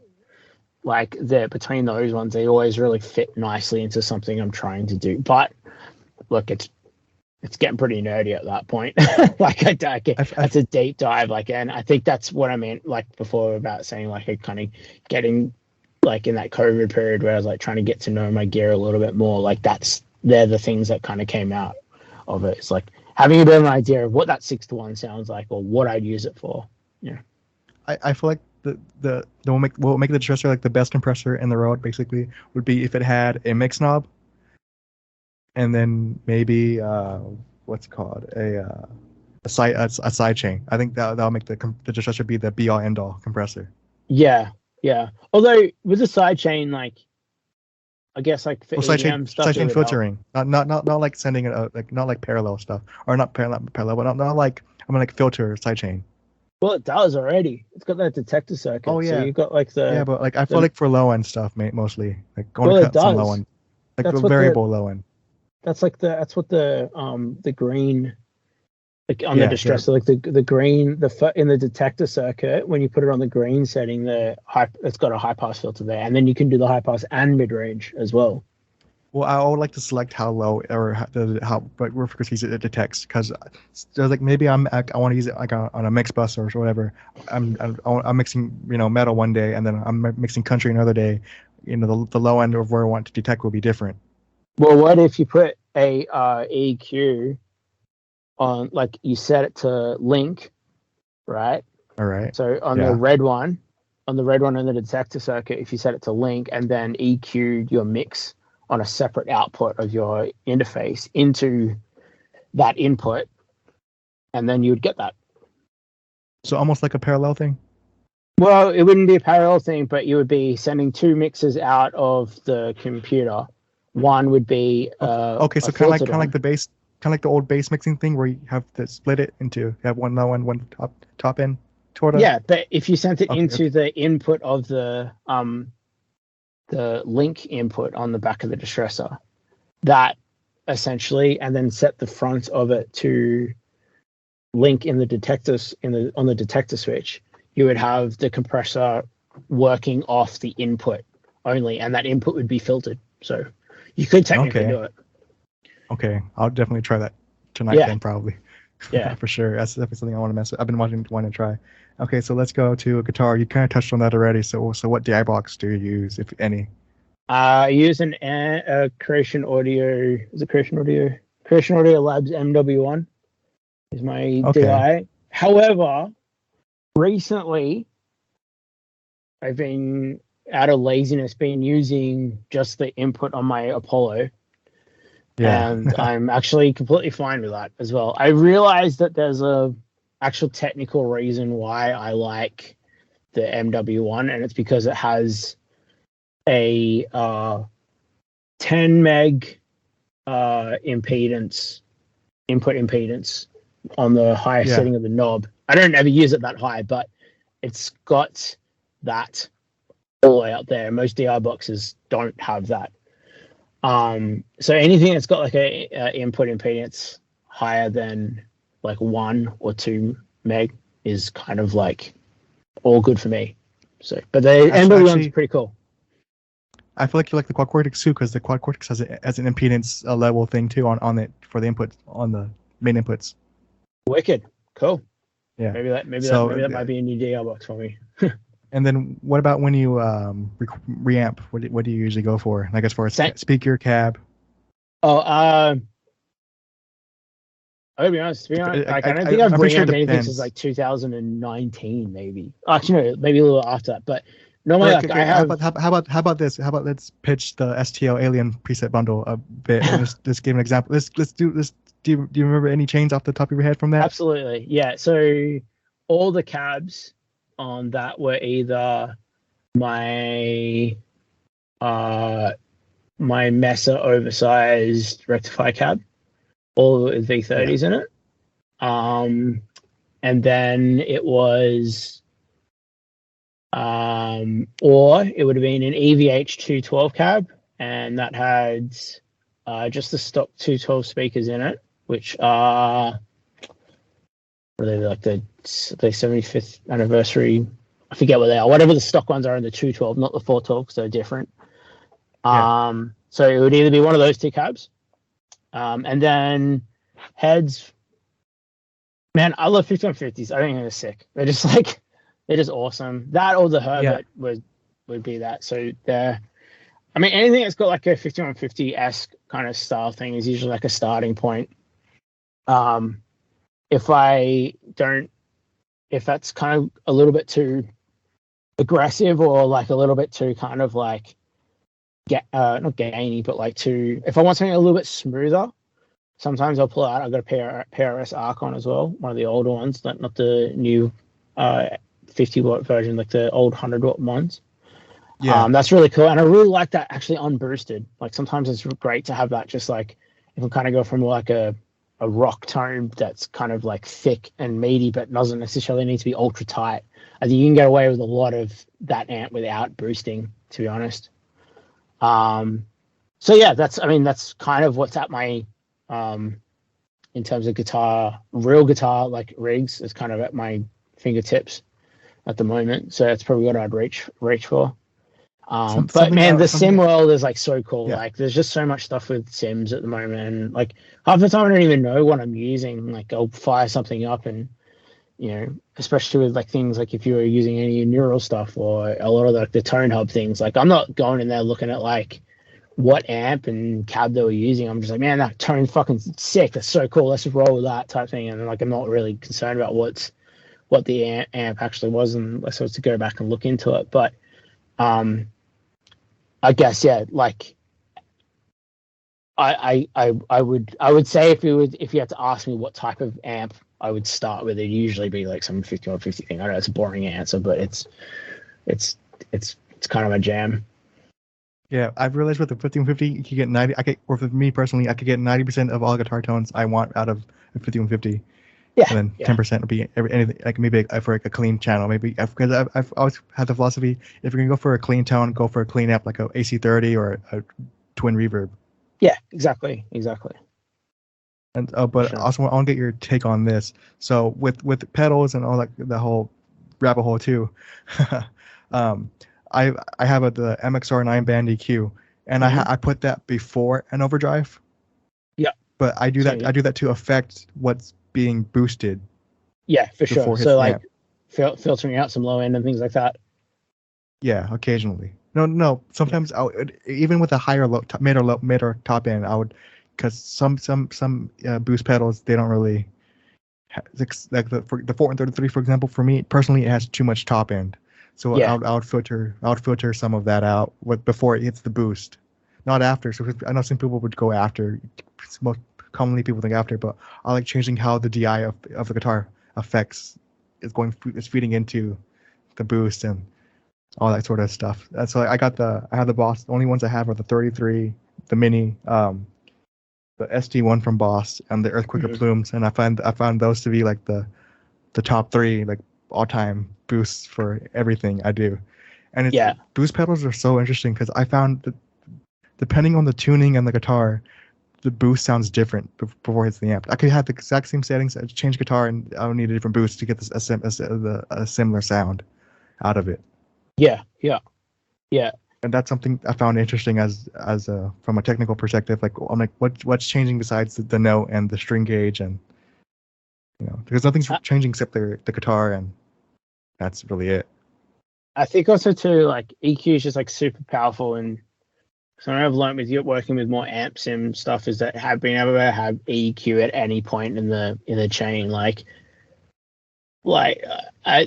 it's not that it's rare, but there's just not that many EQ pedals out with guitars. Like there's a few, but like it's just not as common. But I can throw up like FabFilter Pro Q before my amp. I can throw it after a boost. Anywhere I can split the chain, I can put an EQ. So it's really cool seeing how EQ changes like the way that the chain interacts with each part of it itself. Yeah. And I'm assuming so. Yeah, Like the even like similar putting chain an for bass. EQ in like an effects loop.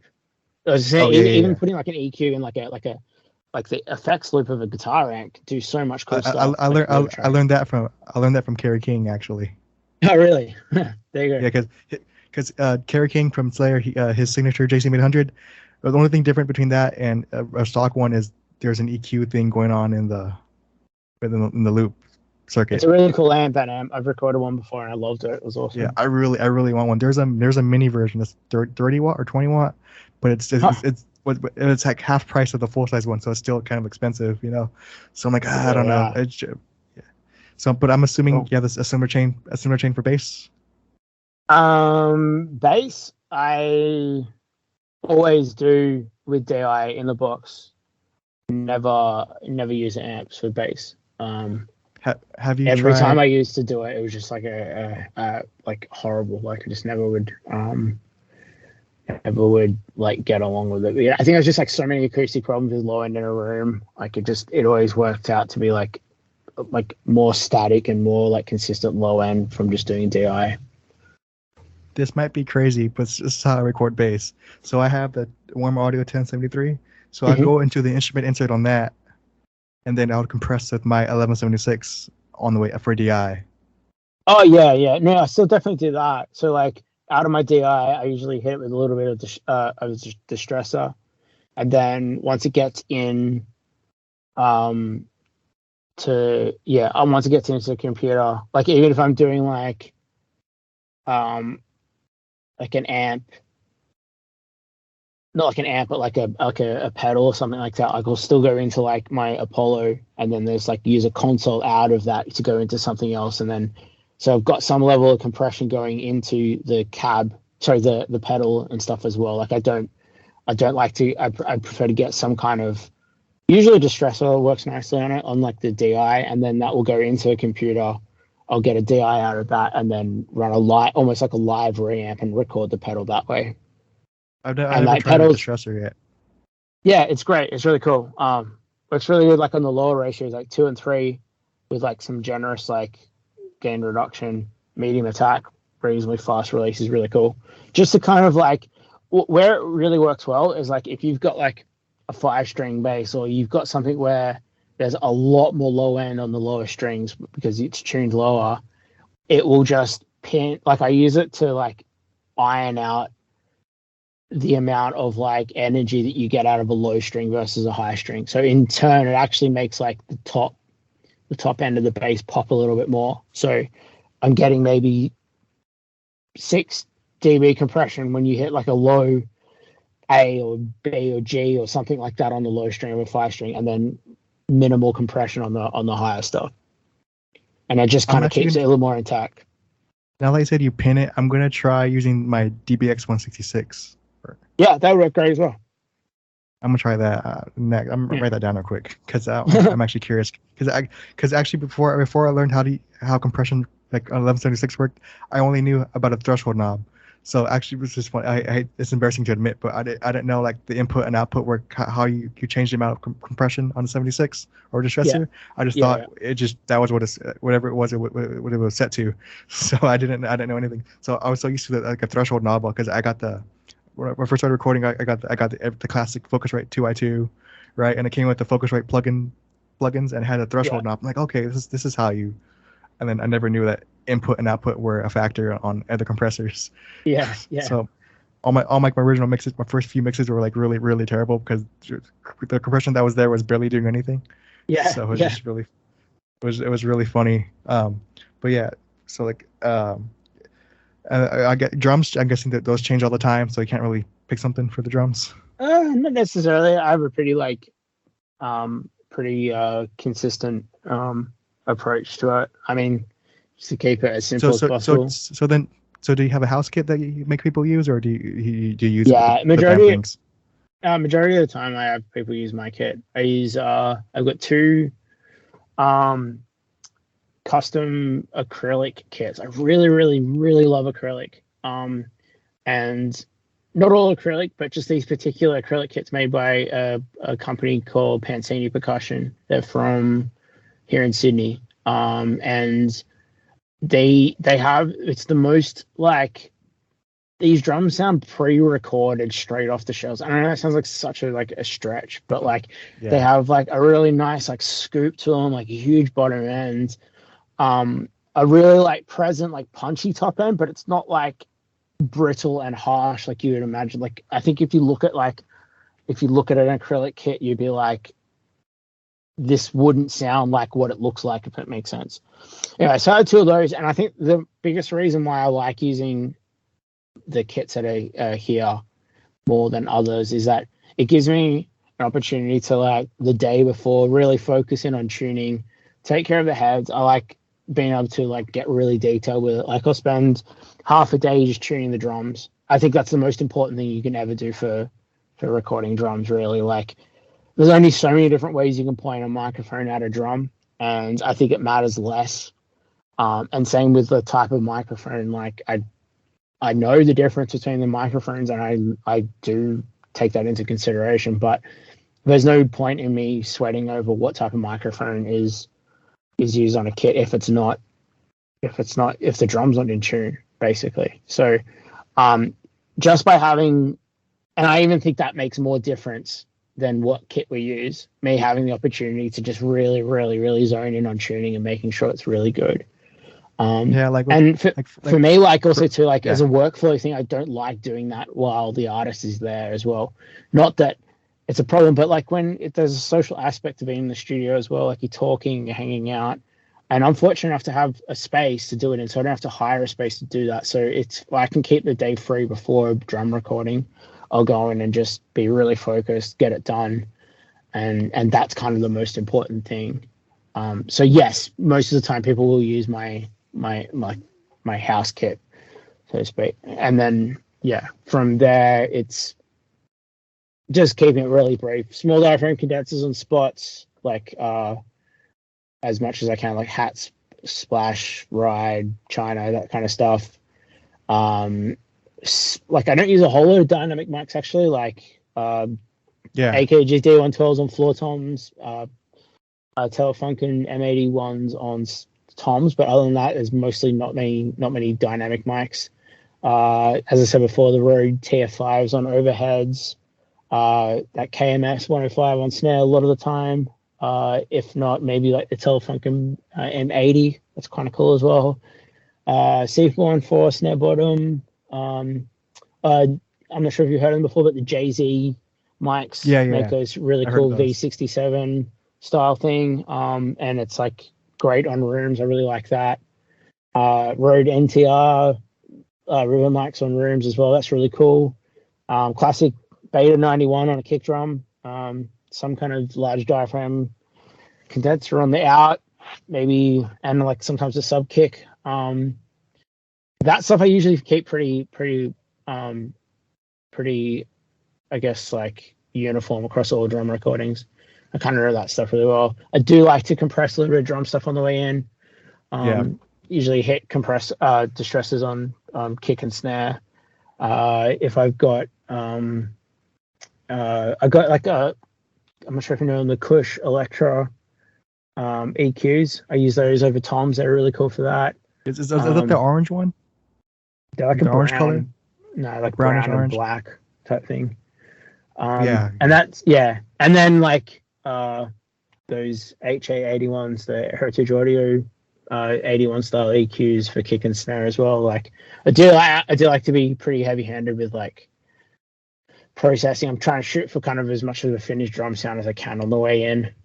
There's just something about it that sounds a little bit different than it's almost like it's not actually dynamic EQ, but there's something about it, like there's something about the sound of something when you're doing a 6 dB cut or a 12 dB cut on the way in that doesn't sound as static as 12 dB cut with like Pro Q3 type thing. Like it sounds very different for some reason. I don't know why that is, but particularly with drums, maybe it's something to do with like a transient thing with analog gear. Not quite sure, but it really does make a big difference. So I do, if there was anything I was going to be using like outboard gear heavily for, it'd probably be drum tracking more than anything. So as far as a sub kick, what size is your sub kick? I actually went to like a local electronics store.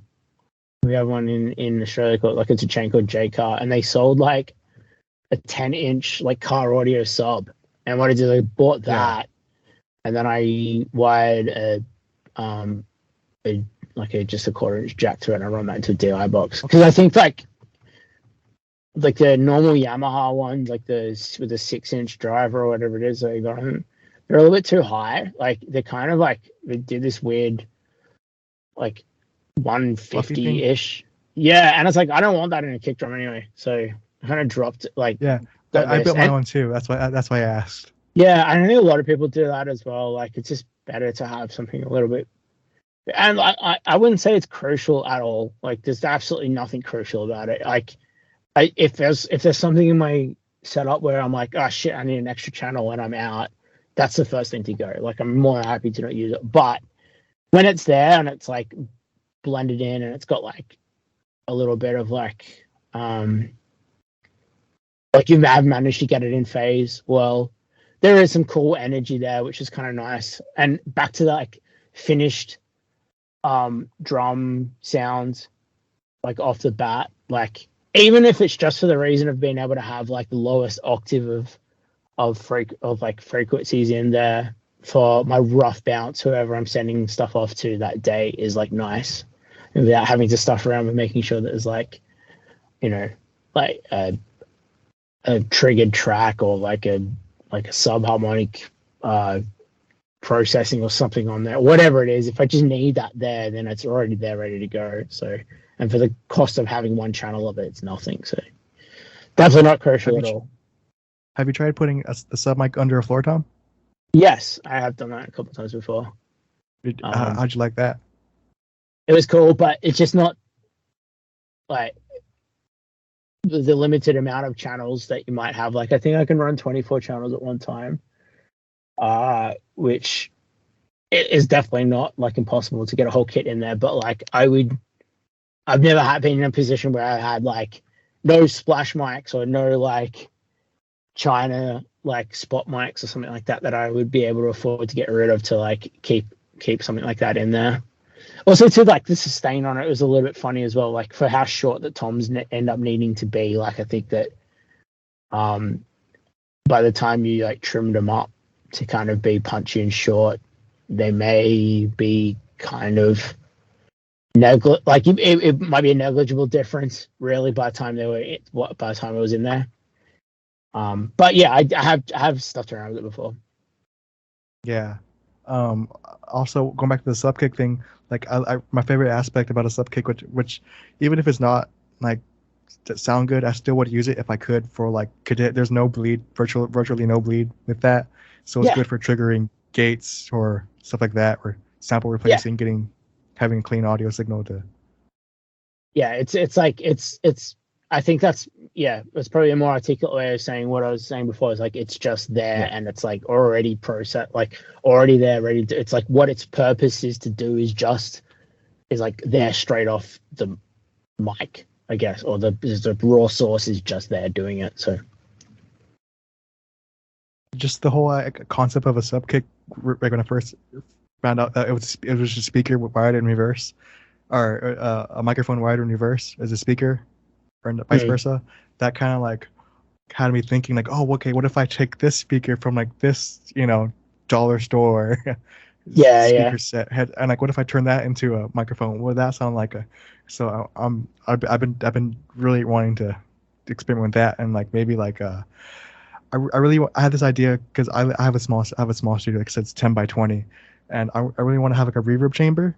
So I was thinking about making like a wooden tube or box with a bunch of channels that float a ceramic tile, and then one end have like a tiny little speaker right from like a dollar store Bluetooth thing, but wire it up so I could play audio on my computer, have it run through this chamber, and then at the other end be like a microphone, or like maybe I could turn the other speaker like from a headset or something into the microphone. I get this like really terrible lo-fi kind of that could be cool.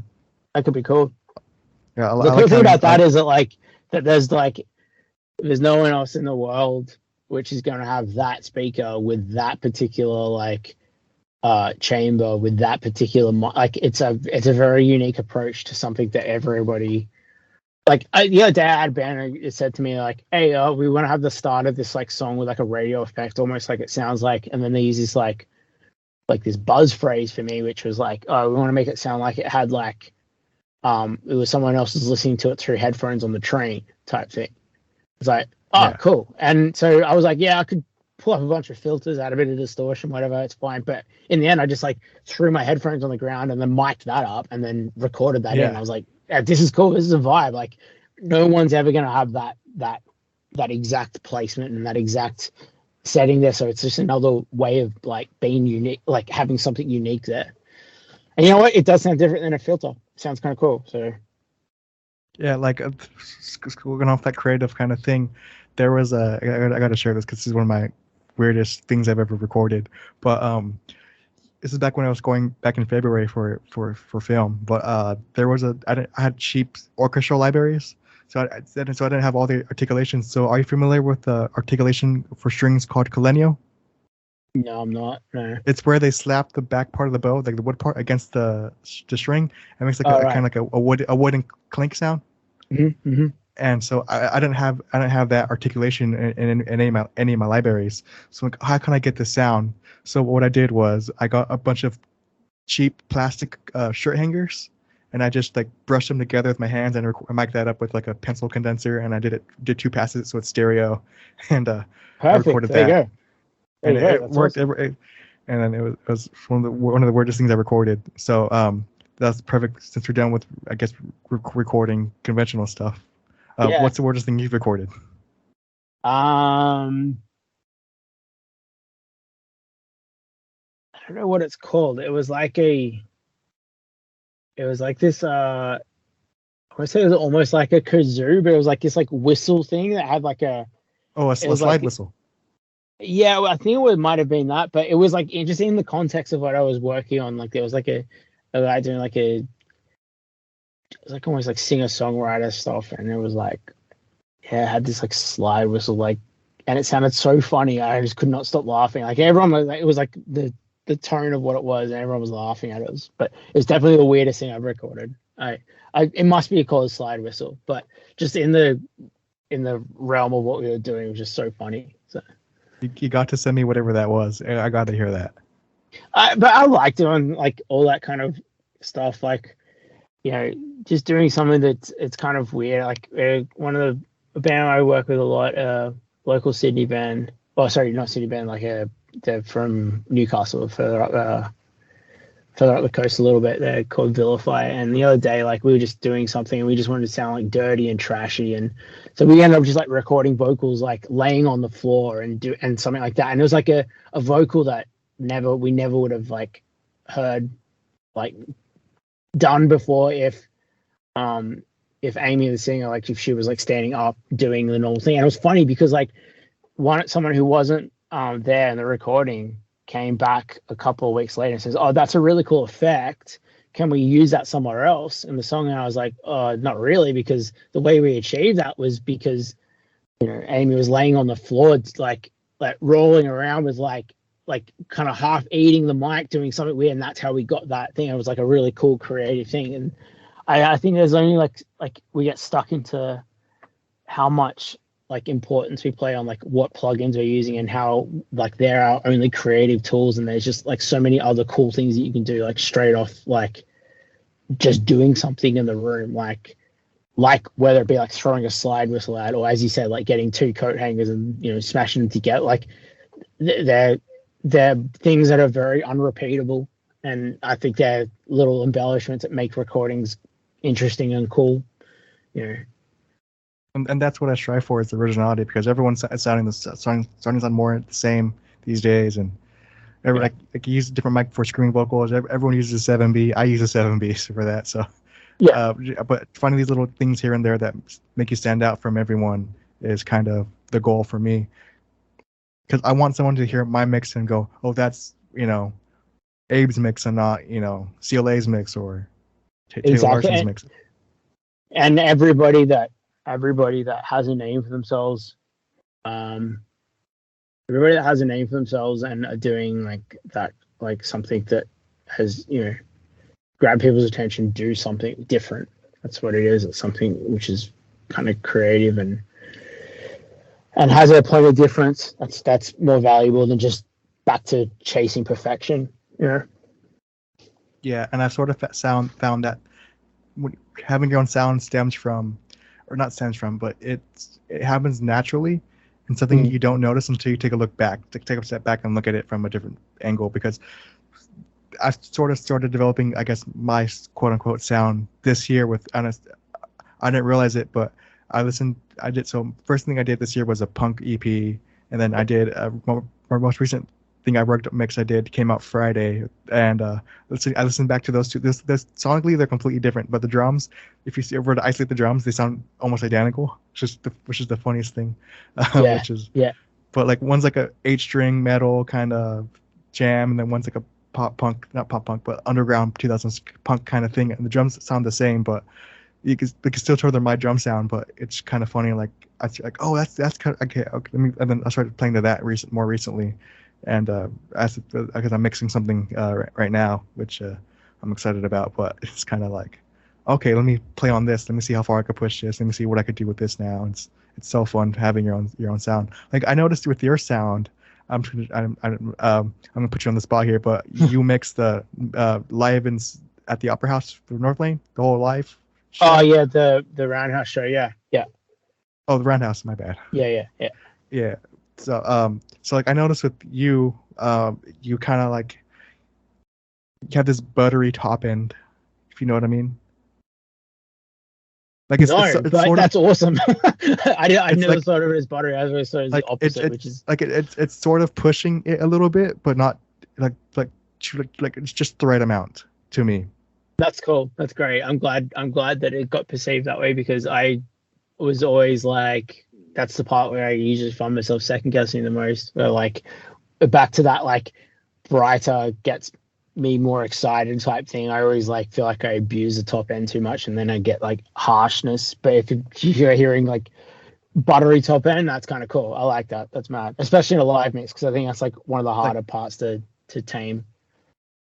Like the top end is when I first initially heard it, I was like, that's where I want to get my top end at, because like that's kind of like it's bright to where you can tell it's compared to most things it's bright, but like it's not bright to where it's like annoying bright. Like as like I feel like it's almost like pop music bright, if that makes sense.